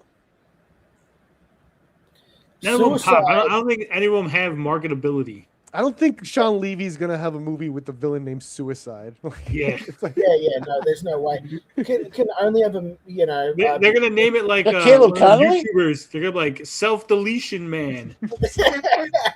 That's it. So Minecraft man. That'd be awful. this is an example of like Ghost Rider's cool as shit, right? Yeah. But he has like Bloodbath's a cool name. Who's Bloodbath? He's got no one. He's got no cool villins. That's why his comic keeps getting fucking canceled. Because like his only villain is Mephisto and other demons. Into a pseudo vampire. It's like, it's just. How can Ghost Rider ever achieve his true potential when like that? What is that? The Enforcer. A criminal mercenary assassin for hire operating mildly in the West Coast. He fights West Coast Avengers. Dude, Ghost Rider should be able to walk over this guy with nothing. Yeah, he should. He's not even alive. He's dead anyway. He's in 41 issues. Oh, that's probably why. Gadgets, magic, marksmanship, power suits. Well, I mean, someone takes over the mantle. I think that's a character. That's why it has a name next to it. That's why it says Enforcer, then has a name. Yeah. Lilith should put a team together. I'm telling you, you have him fight Blackout. He defeats him, and then at the end, Lilith shows up like, "My son, I'm here," and you're like, "Oh shit, it's the Midnight Sun's coming next." Boom. Yeah, no. Like you're 100% right. Everyone is shit, and most of his coolest villains are girls. Hell yeah! And the Orb. I'll start reading those. And the Orb is also girls and eyeballs. Yeah. Not a Jew says, look up Danny Ketch villains. You're looking up. It's a commentary on the male gaze. Also, this is a list put together by that particular guy. It's not necessarily the list. Yeah, but it's the first. No, Mephisto was like number 5. I figured he'd be like the first because everyone's heard of him. I don't know. Yeah, but again, that was that guy's list. That wasn't like. Yeah, okay. My bad. I thought this was like most popular. Okay, gotcha. All right. Back to San Diego Comic-Con. So we got Ryan Gosling's Ghost Rider, and then of course God of War Laufey. They reveal the release date. And there's a new Kratos game. They're like, look, guys, look. We're going to give you a new Kratos game, all right? Stop complaining about the God of War, Laufey fucking game. They can never make a game for Perp. I've never played a single one of these games, and I was going to play that one. And everyone started bitching. Guys, all right, bro. I found the best Ghost Rider villain. This is going to end the bit, but here we go. I found a comprehensive list, and right at the top. Liam! We can have Ghost Rider fight Hitler. He's. I mean, he is in. This is Marvel Hitler. This is the Marvel version of Hitler. Well, evildoer.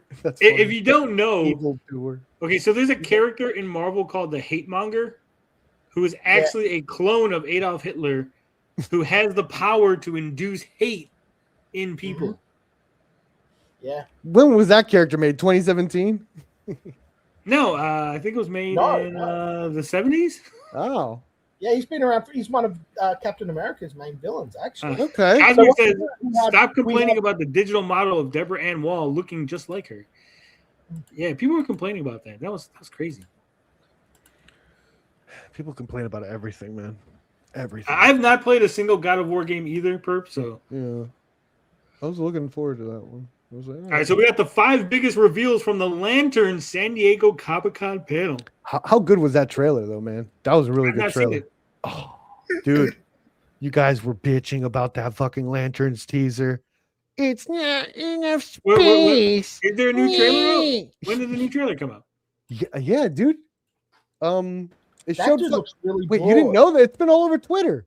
No, I don't go on Twitter. You didn't know? You didn't know? Well, you guys better tell somebody. Is this the one that came out 4 days ago? Yeah, I think so. How did you not see this? Aren't you allowed I to? do not go on Twitter. Sorry, you're not DC. You gotta share it with us, Perk. You're withholding. I got it. I got it up right now. You guys didn't see this thing? It It's looks your fucking fault. awesome. Hey, did you guys see this thing? No. You guys didn't see this thing? No. So the I'm thing just- that I'm talking about, you didn't see? No, I Perp, figured you this have not would've- seen it. Well, okay, you don't go on Twitter, but every once in a while you like check at least something. I figured it would have. No, we don't check anything. We trust you to bring it all to us. Perp, did You're you a see the media guy. Jumanji trailer? You know There's they a canceled the Jumanji Batgirl trailer? movie, right? Hold on. Yeah, and they finally got it right. They called it Open World, so it's actually the sequel to the original Robin Williams. Finally, they're getting to that, which is I was waiting for. The other ones were sequels to the original Robin Williams. Yeah, but they were in a video game. Now it's like open world. Now they're actually going out into the real world, which is what I wanted in my sequel to Jumanji. I like the original Jumanji. I'm not anyway, shitting on it. I just is. didn't see it. Go ahead. Have you seen this, Altoy? I think so. This or is this a new one for Comic-Con? This came out 4 days ago. 4 days ago. Yeah, I think I've seen it. Are you sure? Altoy's seen it. He didn't even tell us about it. You're withholding it from us. I put trailers in the DM thing sometimes. Everyone assumes It's time to get up, Junior. Oh, he just called him Junior. Originally, see that you could see that was 80 yard, right? Oh, you're gonna say boy, aren't you? It's time to get. How'd you know? That's what he said originally. It's like time I to was get thinking up, of the boy. worst thing you could say. Yeah, I was waiting for that. That's not the worst thing he could have said. He could have used another word. I'm thinking you said. I was thinking of the worst thing you could say. I could say a lot worse than boy. Up, Junior. Yeah. So, you're a space cop. No, I'm just being trained. Wait. He's just in a bar telling people he's a space cop? This is Spider-Man rules, bro. I mean, sorry, Superman. Remember, this is Superman world where they know Green Lanterns exist. They know all this shit. They know Superman is doing all this shit. They know. John doesn't hide his identity. I mean, obviously you can see their faces, but it's still kind of weird. Just be like, yeah, I'm a space cop. He's probably trying to pick her up, bro, and you're trying to fucking ruin it for my boy. Yeah. Have you seen? He's got the Riz. So, you're a She's kind of old. Oh my god. I wouldn't be trying You to. don't know who he likes. space cop. No, I'm just being trained. All right, new lesson. Take the ring. You fly. Just fly. I'm sorry. Fly, please. Okay, so here's a question: how do they fly? I'll tell you. How do they canonically? How do they fly? The ring does it. So they're creating a like A a fi- green construct around like a themselves. field. They're actually not Yeah. flying, but the green construct is just moving them along.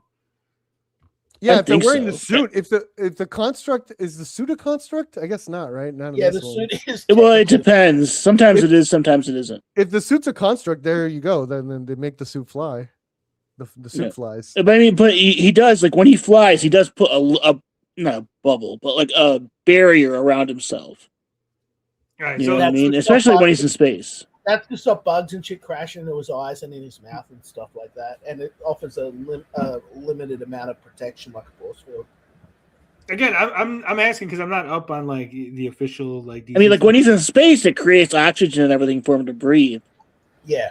When he's, yeah. you But know, don't zipping set back to yourself O up. or whatever. Don't set yourself up because obviously they're going to be changing stuff here or there. You know, like we could find out why they fly in this, and it's totally different from the comics. Look what happened with the Superman origin and his parents and stuff. Also, when it comes to constructs, are they attached to the ring? Do they come out of the ring, or do they just be created in air? I think it's what you're thinking, where you are pointing and thinking at. So it's like if I'm thinking Right. in the street, it'll Like, come up in like, that street. like in the cartoons, you'll see it like coming out of the ring. So like it's a hammer, but it's attached to the ring. Is what I'm saying. Yeah, that's what Yeah, cartoons. it almost looks like a flashlight. Like it works like a flashlight in the Yeah. cartoons. Yeah. It But depends in on the comics, it's not really like that. Kyle's were detached, Cosmic especially says when he got the ion powers. Yeah, I mean, it was detached in Superman when he's giving the middle finger to the tanks and shit, right? Yeah, They were coming. I from think it the was ground. attached in the Ryan Reynolds one, though. I think, if I remember correctly. Yeah, I think you're right. Oh, shit! What's that? You're the backup quarterback. For now. See, he was trying to fly. Like if he made a bunch of green flies, that would make sense. But he made a bird. No, because when he thinks of flying, he thinks of a bird. That's very natural. Or he's thinking of the song "Fly Like an Eagle." Well, it wasn't even an eagle. It was a little. I'm like a bird. Yeah, that's Nelly Furtado. I'm like a bird. This time around. Look at that. That's a cool shot. What do you think is going on? It's no accident we're here. These victims are going to end up being alien. Based on what? I have a feeling. He has a feeling. I think this is more than just a feeling.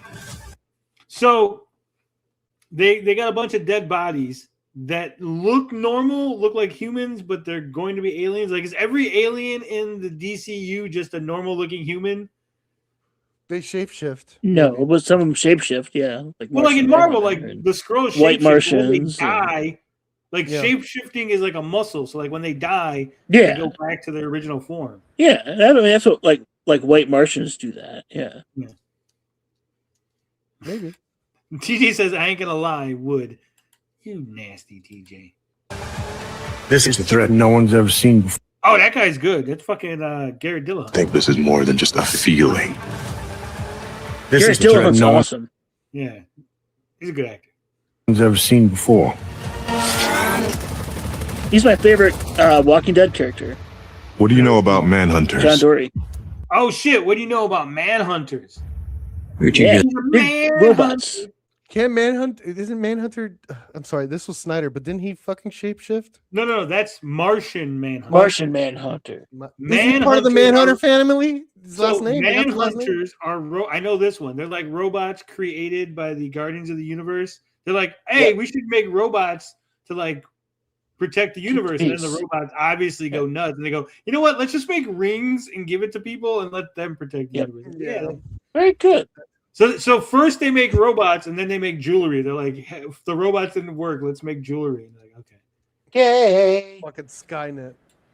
Yeah, Project. man. Fucking Skynet fucking everything up for everyone. Space Skynet. Fuck space. Doesn't Hank Henshaw take over the like Manhunters at one point? Yeah, at Oh, one point. shit. I didn't notice Hank, this. Hank but, likes to take over shit. Hey, look, Hal has a broken arm there. I Yeah. didn't notice that. I didn't notice that at first. I don't know if it's a broken arm. It might be his wrist, Oh, you know elbow. what I mean. You know what I mean. He has some. He got fucked up in a fight. Okay. Oh, he's just old. Maybe he just like slept wrong. You think that he just fell? They show a scene where he just fucked. God damn it! And he has Rolled to wear off a his sling. bed. I've fallen off my He bed. fell and he couldn't get up. He has to wear a sling for half the episode because he fell. He's just That an would old suck. guy. That word. So the thing about the Look at that! Look at that! Hunters are the most dangerous beings to ever exist in the galaxy. That's a cool shot. one of the things about the Manhunters that jumps to mind. Remember how I said that this was going to be like racial? This series was going to have like a racial theme. Well, the leader of the Manhunters is always called the Grand Master, right? Well, as long as he's not the Grand Wizard, we're okay. Yeah, he's not a wizard, so it's fine. And it could take the form of any species.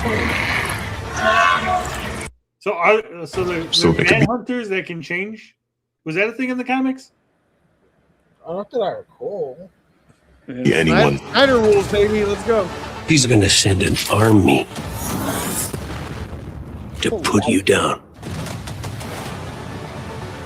I think there was like a version of them, like they evolved into. Unless I'm misremembering that. They had, Look, like, a they've human got Guy form type Gardner one, in this, so there's pretty much no reason to have any other Lantern. So, like, by putting him here, they just prove that this series doesn't need to exist. It should just be the Guy show. Yeah, but also that throws off everyone's unless. So here's the thing: you don't know who he's talking to in this shot, right? They're implying Put you down. that he's talking to Hell, right? But I think because this is supposed to take place in the past and the present, right? Yeah. Right. I think he's actually talking to Jon Stewart and basically saying like those guys are coming back and they're gonna like hunt you down, right? Because Hal Jordan supposedly dies, so I would assume Hal Jordan has to die in the past, and then like John is dealing with the fallout in the future. Right. Him and Guy. Yeah. Because I don't see how Guy, Hal, This and confirms hold on. Guy, Hal, and John all existing at the same time is like that's 3 lanterns. That's too many. Yeah. Right. Yeah. No, but one's a trainee. One's a trainee. It was Hal and Guy, and now that Hal's dead, or he's training his replacement. Yeah, if Hal John died, and then Guy's his replacement, but Guy. Hal was maybe the thing is, Hal was actually teaching this guy, and there's like a little bit of drama there or something. Hal Well, I slept mean, on his arm wrong and hyperextended his pinky. Per Evis, they shapeshift. I guess the Martian, the Manhunters do shapeshift. The Martian Manhunter is just a different character with a very Snyder similar name. was right. Say it. Snyder was right. Snyder was a blue shirt. Do you resent Hal Jordan? That's cool. The ring's always been mine. Jordan's just keeping it warm. So, Jon Stewart is taking Hal Jordan's ring?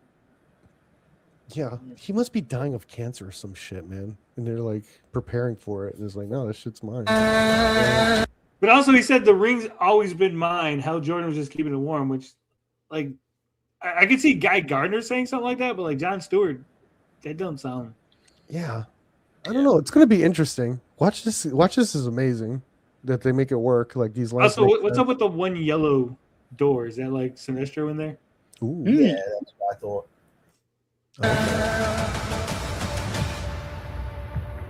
Sinestro. Yeah. You don't really believe he's your backup, do you, Hal?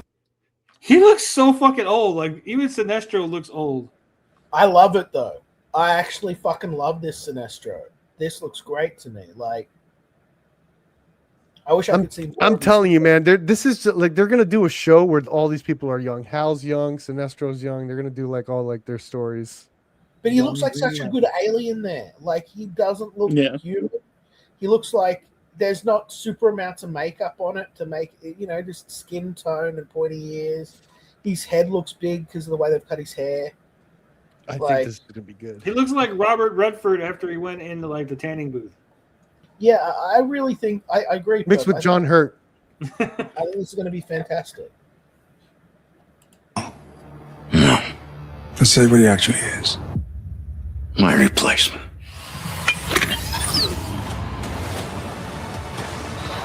He flew again without the fucking. They don't always need the aura around them. They just need the ring. I understand that, but remember, everyone was saying that they were missing the special effects. I don't think they were. I think they're just not going to fly with the aura. No, they don't need to. Cheapskates. Oh. You know, they got to cheap out it for HBO. In brightest day, in blackest night. Look at alien shit. Look at all this alien shit.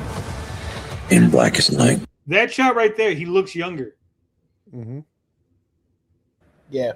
And we shall escape my sight. Oh shit! They're putting him in the what's that place called from Get Out? The back rooms. No, the abyss. No, the dark, the black. The something. underneath. The underneath. I don't know. That's from Stranger Things, I think. But no, that's the Upside Down. Oh, you're right. You're right. The Inside Out. The Inside Out. They're around the twist. They're giving them the Tenet thing. Joke. We didn't know it. The sunken place thing. The sunken place. Holy shit. I thought this reminded me of Tenet when they're putting that bomb in his ear or some shit or up his nose. Maybe they're putting one of those earworms in it, like fucking Wrath of Khan. Yeah. Oh yeah. There you go. Dude, that shit freaked me out. Okay. In Wrath of Khan, when they put that little fucking worm in the guy's ear, right? Yeah. Chekhov's. As a kid, that fucked me up because like I'm like now I have this irrational fear of like little fucking bug crawling in my ear and eating my brain. Yeah. That sucks. Yeah, I remember that when I was a kid. Let those who worship evil's might. Oh shit, was that the spot? That was the black hole. That was orb. That's the eye. These visuals are pretty good for a show. Those who worship evil's might. Beware my power. Green Lantern's light. That's cool. Alarvir.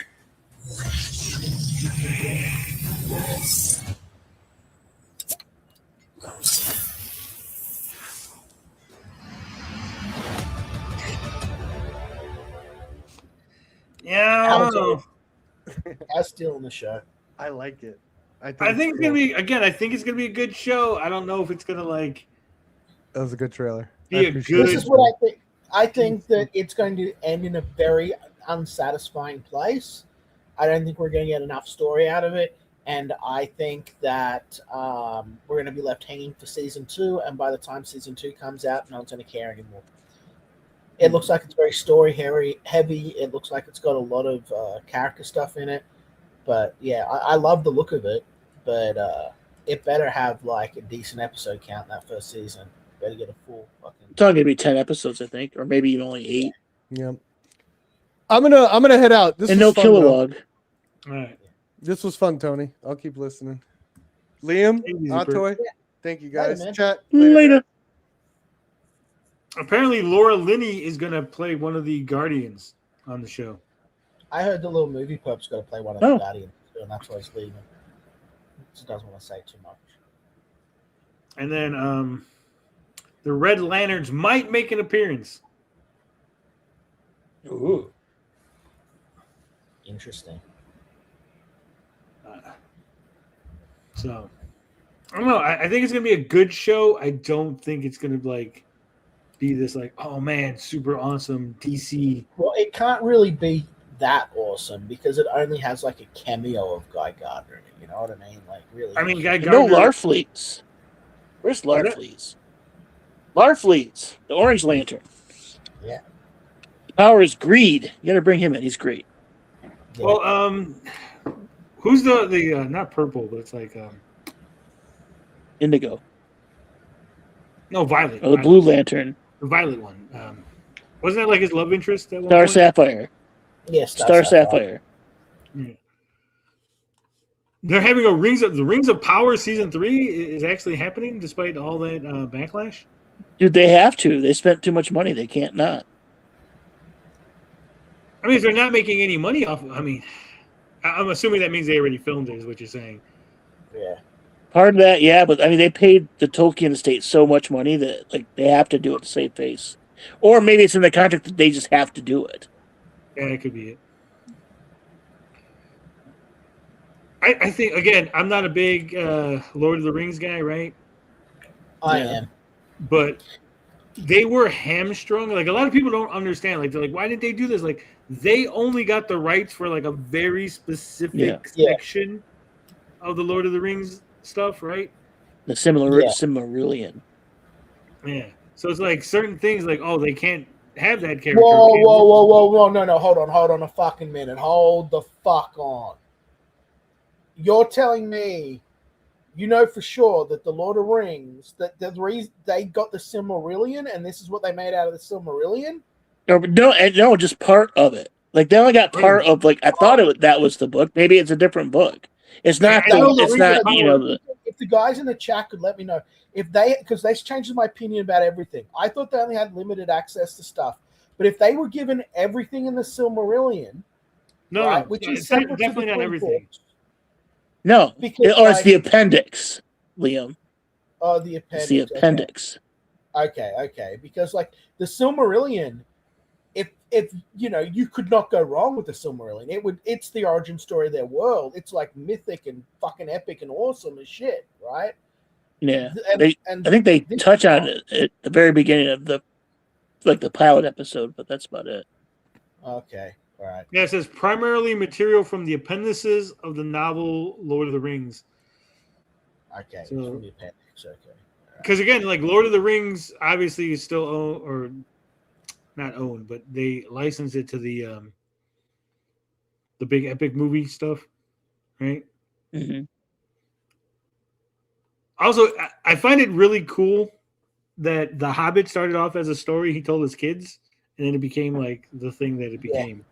Because they kept correcting him and shit, so he started writing it all down. I also love, so we talked about retcons earlier. I do love the fact that the original Hobbit has him just winning the ring and here's the ring. And then they retconned it. Was like, actually, that original version of the Hobbit is the story that Bilbo tells people, right? The new version where he steals the ring basically from Smeagol is that's actually what happened. Like, here's what really happened. So I do kind of like that. So that original book, even though they retconned and edited, to change in the newer versions. Like that original book still exists canon-wise as like the story that he told of what happened. Well, the Lord of the Rings books were written. The gimmick around them is that they are a rediscovered and translated history. So they're written as if they're translated history books, essentially. Yeah, it's like a mythology for England because they didn't have one. Like it's the account of Bilbo Baggins. And also, did you hear the song? The song is fucking epic. No, I haven't heard. The Spock song? Leonard You've Nimoy not, one? are you shitting me, Liam? No, what are you talking about? Now I have to You gotta hear the song. What? I can't like. I cannot fathom that Liam has not heard this masterpiece. Okay. Well, what are we talking about? Are we talking about like the old animated song, or are we talking? No, we're talking about an actual song. We're talking about Leonard Nimoy. Oh, no, I have never heard of this. In the middle of the earth, in the land of Shire, lives a brave little hobbit whom we all admire. With his long wooden pipe, fuzzy Jesus Christ. Lives in a hobbit hole and everybody knows him. Bilbo, Bilbo Baggins, he's only 3 feet tall. Bilbo, Bilbo Baggins, the bravest little hobbit of them all. Do you think he got like licensed from the estate, or he just made the song? Now hobbits are peace-loving I don't folks, you know. I mean, Led Zeppelin has, you know, Lord of the Rings inspired songs too. They just like to eat and be left And I doubt they had to pay them One anything. day Bilbo was asked to go on a big adventure to the caves below to help some dwarves get back their gold that was stolen by a dragon in the days of old. Bilbo, Bilbo Baggins, only 3 feet tall. Bilbo, Bilbo Baggins, the bravest little hobbit of them all. Well, he fought with the goblins. He battled a troll. He riddled with Gollum. A magic ring he stole. He was chased by wolves, lost in the forest, escaped in a barrel from the Elf King's halls. Bilbo, Bilbo Baggins, the bravest little hobbit of them all. Obviously, this was added by someone else. Yeah. Now he's back in his home in the land of Shire, that brave little hobbit whom we all admire, just sitting on a treasure of silver and gold, puffing on his pipe in his hobbit hole. Bilbo, Bilbo Baggins, he's only 3 feet tall. Bilbo. So now you've heard that masterpiece, Liam. But I have more questions than answers. So, why does this exist? Was this like his album? What, like, Yes, it is on Leonard Nimoy's album.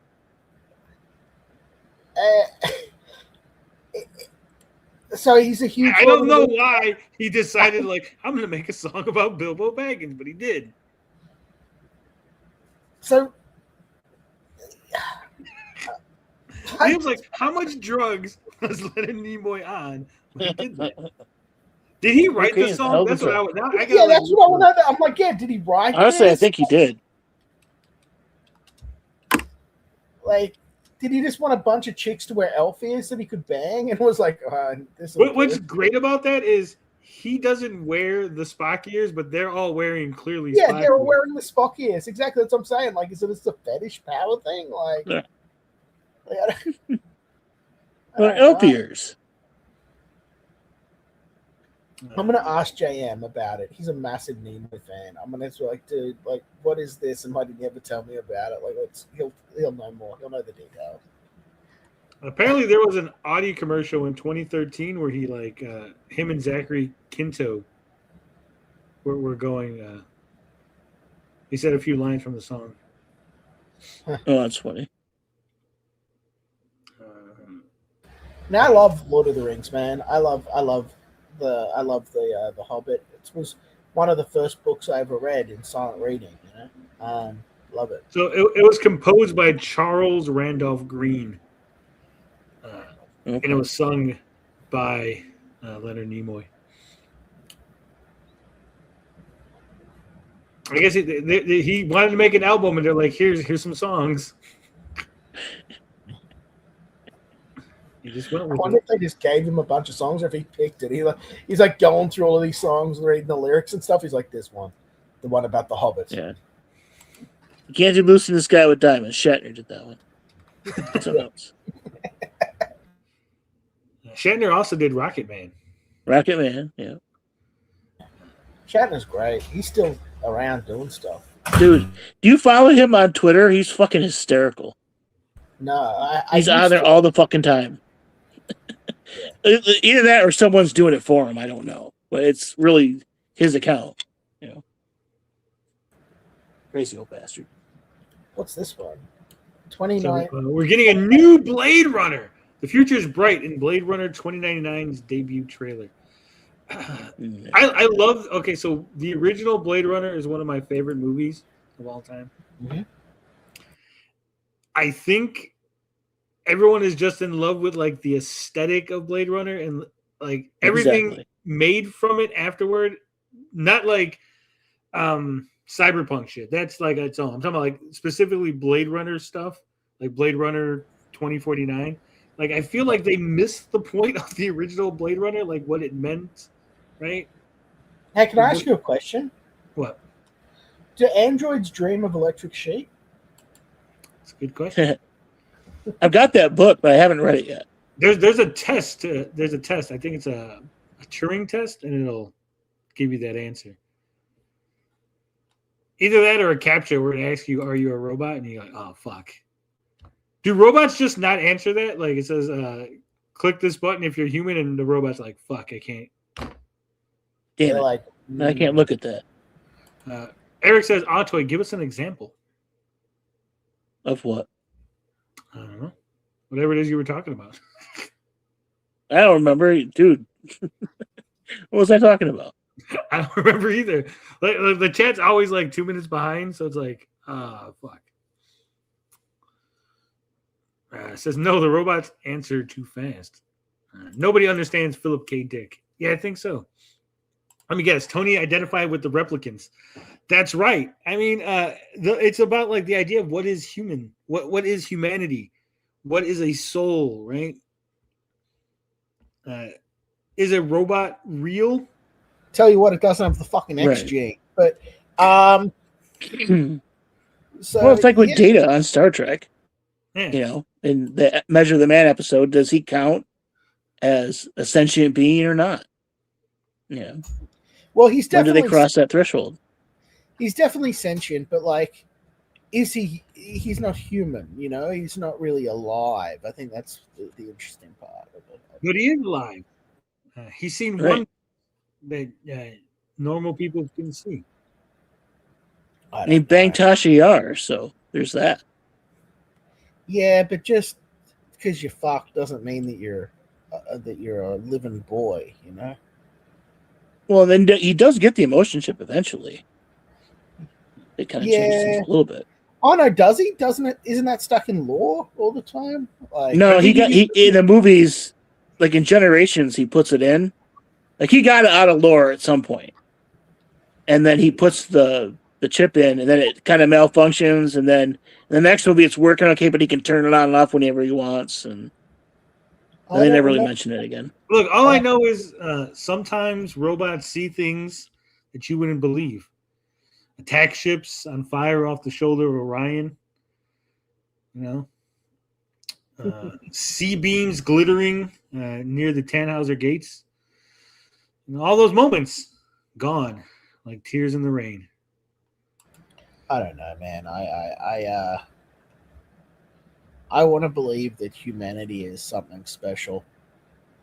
Maybe that's foolish and naive and narcissistic. Especially since I think that animals have a certain level of intelligence that gets underestimated by people and misrepresented. I was so fascinated by the documentaries on birds having language that's going around now. They're just finding that birds have whole words for things. So you don't think robots could ever develop humanity, Well, I mean, sentience. Well, sentience, yes. Humanity, I don't know. Well, I mean, so in certain religions, right? Obviously, most of us here, I think, are Christians or Catholics of some sort, right? Yeah. But in certain religions, they don't feel like you're born with a soul; like you earn a soul. And so, okay. Could a robot earn a soul? Right? You ever seen the movie Bicentennial Man, the Robin Williams movie? Yes. Not too long ago. Fantastic. That's a great movie about like you say gaining your soul or whatever. Like as he evolves, you can see that he does basically become a human. And granted, it takes a long time, thousands of years. It takes a long time, and he has to work on it. He ends up having to give up his immortality and all this other stuff to truly have the human experience. But is it the human experience that defines one's humanity, or is it something else? These are the questions the philosophers have asked since the dawn of time. So, I don't know. I guess I'm not really arguing logically here. I'm just sort of talking from a point of feeling, and it's just. Sure. I have my Skynet aversion. You know what I mean? I really worry that. Yeah, but I mean, if robots could develop a soul, that would actually stop Skynet, because I don't think robots with a soul would be like murder bots. I think they'd be more compassionate. Right. Especially that Asimov's rules, they couldn't do it. Sorry. Sorry. No, go ahead. No, I'm gonna sound like a complete fucking crybaby drama bitch. Humanity has largely lost its soul in recent times. So whether or not we've got them or not is a big question. Like I see the way the sort of, not to go Evangelion here, because I don't mean it that way, but like the human instrumentality, the objectification of everything from like, community to romance to people to the commodity, making people a commodity, is it feels completely heartless, and it just feels like the robot's ability to sort of classify things, identify into groups and clusters and patterns the way that they do, seems like it would go down a similar path of inhumanity. I don't know. I'm just talking out loud here, Marcus, I think. So sorry. I have no strong opinions one way or another. You can change my mind easily.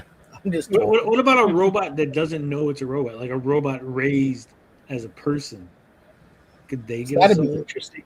That would be an interesting experiment. I'm surprised no one's tried to do it with AI or anything like that. You know what I mean? Like, well, we don't actually have. So AI isn't like, it's not artificial intelligence in the way that like when you hear AI, you think, oh, it thinks on its own. That's not what AI is, at least at this point in technology. It's just like it searches for the answer on the internet, right? Like that's AI essentially. Like it can't, like you can't give AI, like you can't go, okay, so this is how math works, and then like here you go, like figure out the rest of the stuff. Like it still needs input. It can't intuit things, right? You can't show it like this is how you peel an orange and then hand it like a melon and like it wouldn't know what to do. It doesn't like naturally go, oh, so you peeled oranges, so this has a peel too, so obviously you peel it, right? Like it doesn't have that ability. We're not at that stage of technology. Okay. So like we call it AI, but it's not actually artificial intelligence as you would think. That's good to know. That's good to know. That makes me happy. But they're trying. They're definitely trying to get it there, though. Yeah, I'm just worried that as like just people, we've become terrible to one another. Like just so fucking awful. And like, I don't want to sound preachy and shit. I do that enough. But it's just like no one has any kindness or like human understanding. Like everyone's just like, well, what can you do for me now? What have you done for me lately? And it's just like very transactional. Yeah, very transactional, and it just I don't know, I don't like it. I like living in my little small town, middle of nowhere. People are old fashioned. Yep. So. Where everybody knows your name. Yeah, that's nice and cool. So, Liam, do you come from a land down under? I do. I come from the land down under. It's a land of plenty and prosperity. You know, I have a lot from a little. It's the lucky country is what we call it. You know, it's a blessed Australia. I love Australia. Everyone else copes and bitches it out, fucking shits all over my country, but we have a great country, man. We have a great country. Very lucky. You got Neil the Seal, so you're cool with me. I never liked Australia growing up. I always wanted to go to America, and then I went and I lived and worked in America. Went all over the world, went to the UK, all of this stuff, and only after I left it, I realized that I've been living in like a utopia my whole life. You know, like with our weather and just the way things were. Yeah, it's a bit rough. You got to sort of be able to throw hands from time to time and know when to stand up for yourself. And, you know, but we have everything. You know, like we have everything. It's great. I just need to know, is it true that the women glow and the men plunder? Yeah. We go to the beach. Yeah. And you've seen my conquest of. Can you hear? Can you hear the thunder? Not today, but generally, yeah. It'll rocket down the road. You can hear sometimes the thunder's so loud and powerful that the whole house. Fucking right, says Strabies. Yeah, he knows. We got it lucky. We got it good. But you love Australia, but I think you had to leave Australia to appreciate Australia. I did. I had to leave Australia to really understand how wonderful we really had it. That's what I tell my girlfriends. I have to leave you in order to appreciate you. I have to know what I'm missing, right? We're always taught from like television and stuff that America's this great country of freedom and all of this, and it's all wonderful and stuff. And I remember we used to be. Yeah. I remember being in New York in the. What I'm saying, Liam, is America used to be great, and we should make America great again. Great again, yeah, sure, definitely. And if someone asks you for the time, don't like ignore them. Just say like, "Oh yeah, look at your watch," and say, "Oh yeah, it's 5 to 7." I will say this. I don't know if it's a Midwestern thing, but people here are very friendly. Like we're Chicago, for all the crime and all the crap that happens here, right? Like you can't ask someone for the time. You go, "Hey, what time is it? Hey, I'm looking for this bus, or I'm trying to find this thing." Like people will help you. Well, and people will stop you. Like people will like they'll drive by. I'm like, "Hey, excuse me, I'm lost. Can you help me?" Like I've had that happen to me so many times. Well, that's nice. That's good. That's what it should be. I hated New York, man. I hated it. I spent my whole life being like, I want to go to Manhattan. I want to see New York. Like, they're rude. New Yorkers suck. I hated New York. I ended up going to New Jersey, and I just love New Jersey. New Jersey's like a little Australia. Dude, speaking of New Jersey, real quick, Liam, have you heard what happened in New Jersey? No. 400 undocumented people. I'm trying to look for the right word. Undocumented people were registered to vote, and they voted in several elections in New Jersey.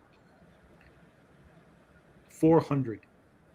And several elections were decided by, I think, like 10 or less votes, right? So those 400 could have swayed several elections. So people who weren't legally allowed to vote were put on the voter rolls. Thousands of people were put on these voter rolls, and 400 of them actually voted. They knew that they shouldn't have voted. They knew that they weren't United States citizens.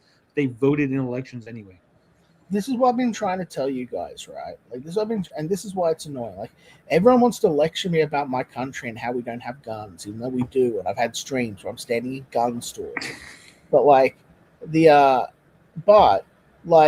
in Australia to vote, you have to have your ID with you, and it's presented to people before you go and to vote. And they register you, they mark down your name, and then you go and you vote. And we don't have this problem. Like we have all of these basic, simple solutions, but then when I brought up like, well, why isn't voting ID a thing in America? Like, I had people literally frothing at the fucking mouth, screaming at me about how, you've got to oppress their liberties and government and all this. And I'm just like, it's fuck racist, me. Liam. Don't you know that? Yeah, I'm not joking. That's some of the stuff that was said to me. Like, No, I know. Like, they were saying it's racist because, quote unquote, minorities were unable to get ID. When we live in a country where you have to have ID, there's no not having ID. Like, you can't legally, the cops can stop you and ask you for ID in like most states, and you have to present ID. So like the idea of like you not having ID is like ridiculous, especially if you're a man, because you have to, when we become 18, we have to register for the draft. So like right there, we have to get fucking ID for all that stuff. Yeah, I don't get it. It's just like, I don't, again, I love America too. I'm a dual citizen. I love the United States. But like, you guys are so fucking delicate about shit sometimes, like stuff that's just like, like you can't admit that we're doing it better. You can't admit that we're doing it better. I don't know if you are doing it. Here's the problem, man. The problem with America is also like one of our greatest strengths is one of our greatest weaknesses. It's the fact that we're not one country. Okay. America isn't a single country. It's 50 countries all holding hands and trying not to fall down. Okay. But I'm telling you, we are definitely doing the ID thing better. Like, you are suffering major voter fraud. You have to consider as well. Look, Liam, your country doesn't allow dead people to vote for Democrats, and my country does. Okay. Yeah, and that's a problem. That's a problem. Are you trying to oppress the unalive? Yes, I am oppressing the unalive. Right under thousands of pounds of fucking the living disabled, Liam, huh? The livingly disabled. Yes, they are fucking. No ghosts are voting for no one on my fucking watch. Right? Yeah, I think it's retarded. I think it's stupid, and it's like the defensiveness over it is ridiculous and shows criminal incentive. It's a thing to be exploited by people. Everything is. That's the problem. Excuse me. Everything here in this. I don't know how it is in other countries. I'm just going to speak for my country, but obviously, the people who are in charge always want to stay in charge, and so they're going to do things to make sure they stay in charge. Whether it's Republican, Democrat, fucking Green Party, whoever's in charge. Like, if I could change the fucking lines, right, to make sure that more of my people are getting votes, they're going to do that. If I could, like, turns out illegals are voting, but they're voting for my guys, I'm going to pretend I didn't see that, right? Like, we will, the mortally impaired. Yes, but that's just like, you've got some people that are like that here too, where it's very tribal and sidey, but like our parliament's very different to your parliament. Like, we don't have a parliament, so that's No, your politics. Our parliament is different to your politics. Our parliament's different to the British. Like, we don't have it half the fucking time here, but I want to put a playlist together. But there's all of these great fucking Australia will probably be able to direct you to it as well. There's all of these great fucking videos of Australian politicians where it just breaks down to people going, "You're just being a cunt. Stop being a cunt." just like stop being a pussy, or you two-faced motherfucker. I love it. And then people tell, "Oh, you can't talk that way." It's like, well, listen to our politicians go off at each other on the radio. It's a thing of beauty. It's so fucking real, and we just call a fucking spade a spade. It's like no fucking prancing around with shit. Like, people get called out. If someone was to do two-faced shit, they'd get called out. Now, a lot of people play defense, but they would be called out. And the average fucking Aussie person, is not an idiot. Like, I think that, like, so many people fucking think that Americans are idiots and treat you guys like idiots, and people will gobble it up. And I just think, like, why would you choose like your own oppression in a country that is fundamentally built upon liberty and freedom, and like this huge arrogance? Hold on. You've got to realize, Liam, hold on. I am sorry. I fucked up. Lifted Monster sent us $30. Oh wow! And I didn't get the fucking notification. And somehow no one said anything, and I missed it. And so we've been we shouldn't have had no ads. I should have took the ads off a long time ago. Thank you, Lifted Monster. So let me that bundling is not working. Yeah. But just see it. Just to sort of conclude my thought, like what I'm saying, like I'm not saying like all Americans are arrogant, but what I am saying is like I hear about how shit Australia is from Americans every single fucking day who have never been here, right? Every fucking day, shitting all over my fucking country, and talking about. I think it's just funny. I think that's how backwards we are, yeah.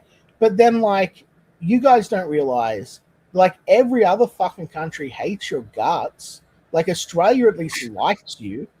Like, well, Liam, when you're the guy swinging the biggest dick at the orgy, everyone's gonna fucking hate your guts, all right? We're still fucking your wives, and we're still but they're going to give themselves herpes and gonorrhea and syphilis to try and give it to you during the orgy. You understand?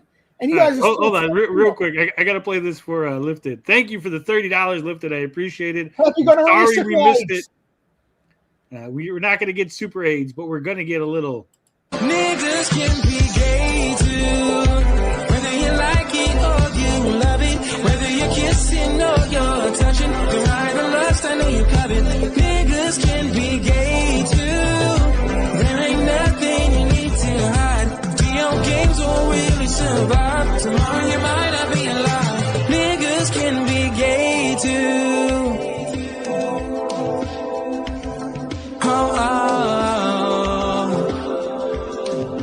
Niggas can be gay too.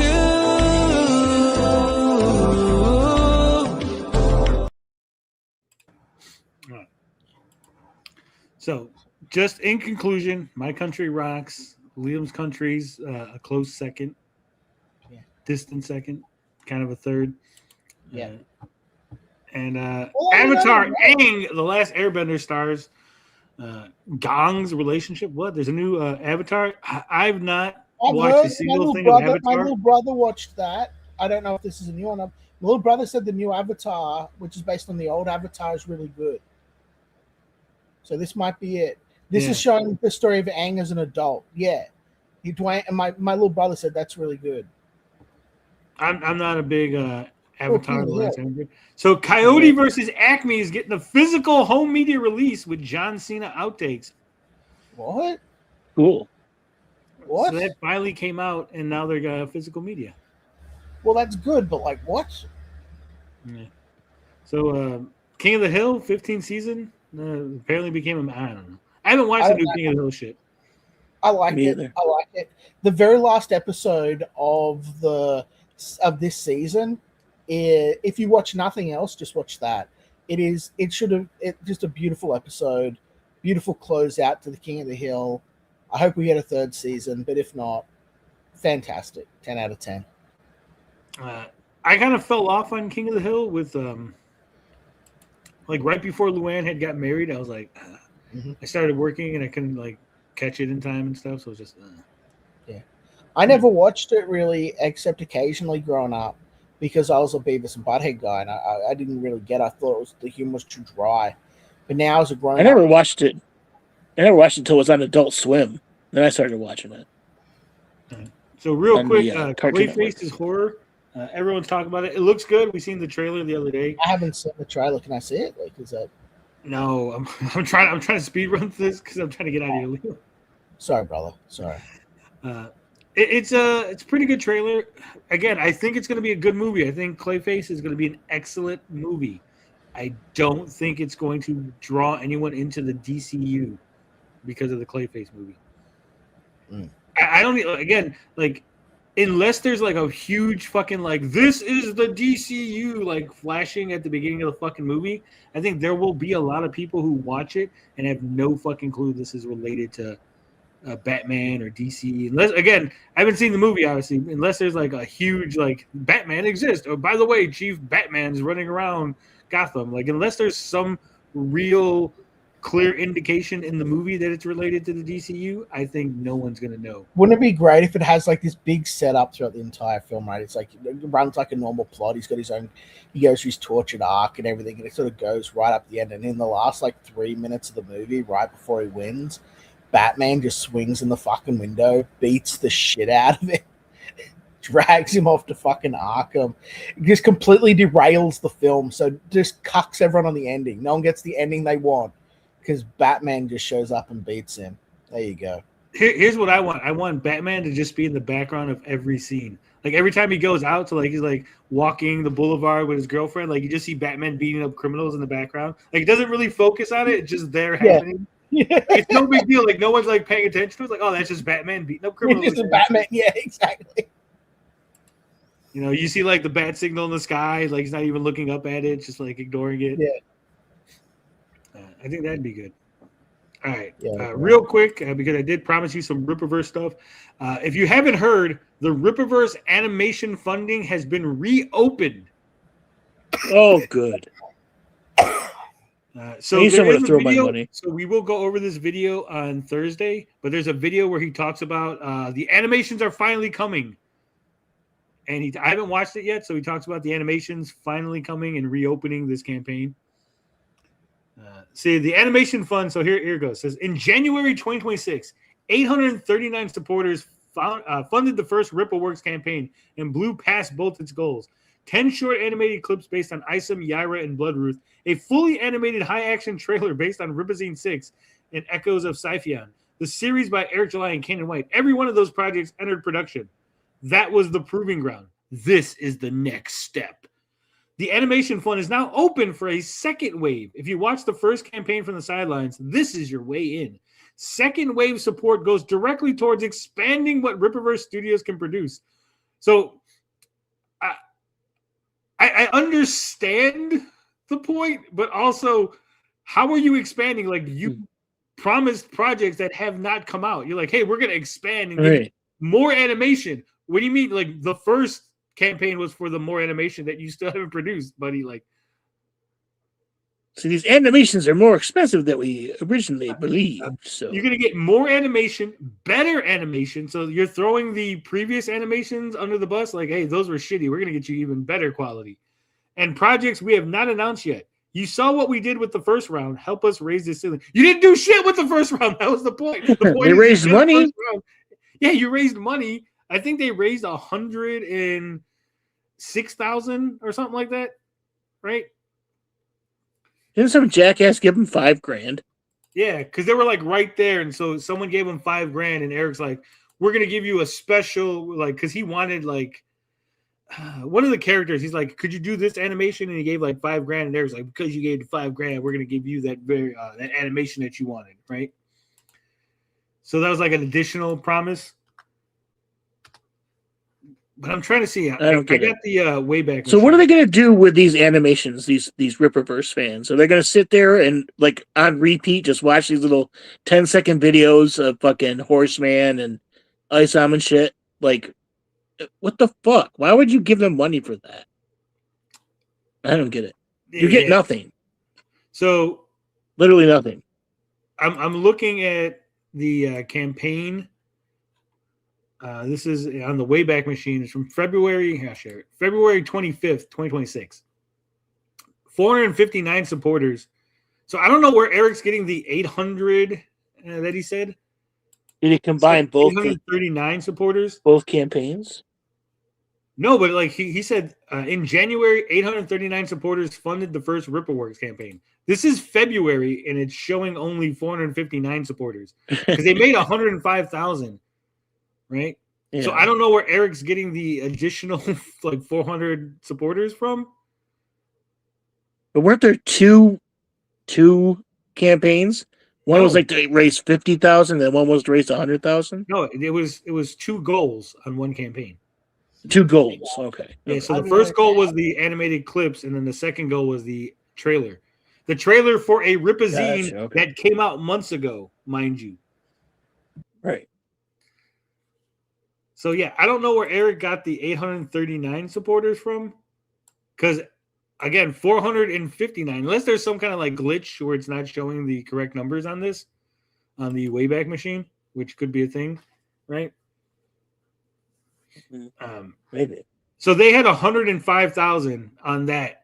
So this is 114,000. So they opened up the new campaign and they've raised an additional 10,000 or less because again, that was from February, and I don't know if there was more given somewhere that Eric wasn't talking about, right?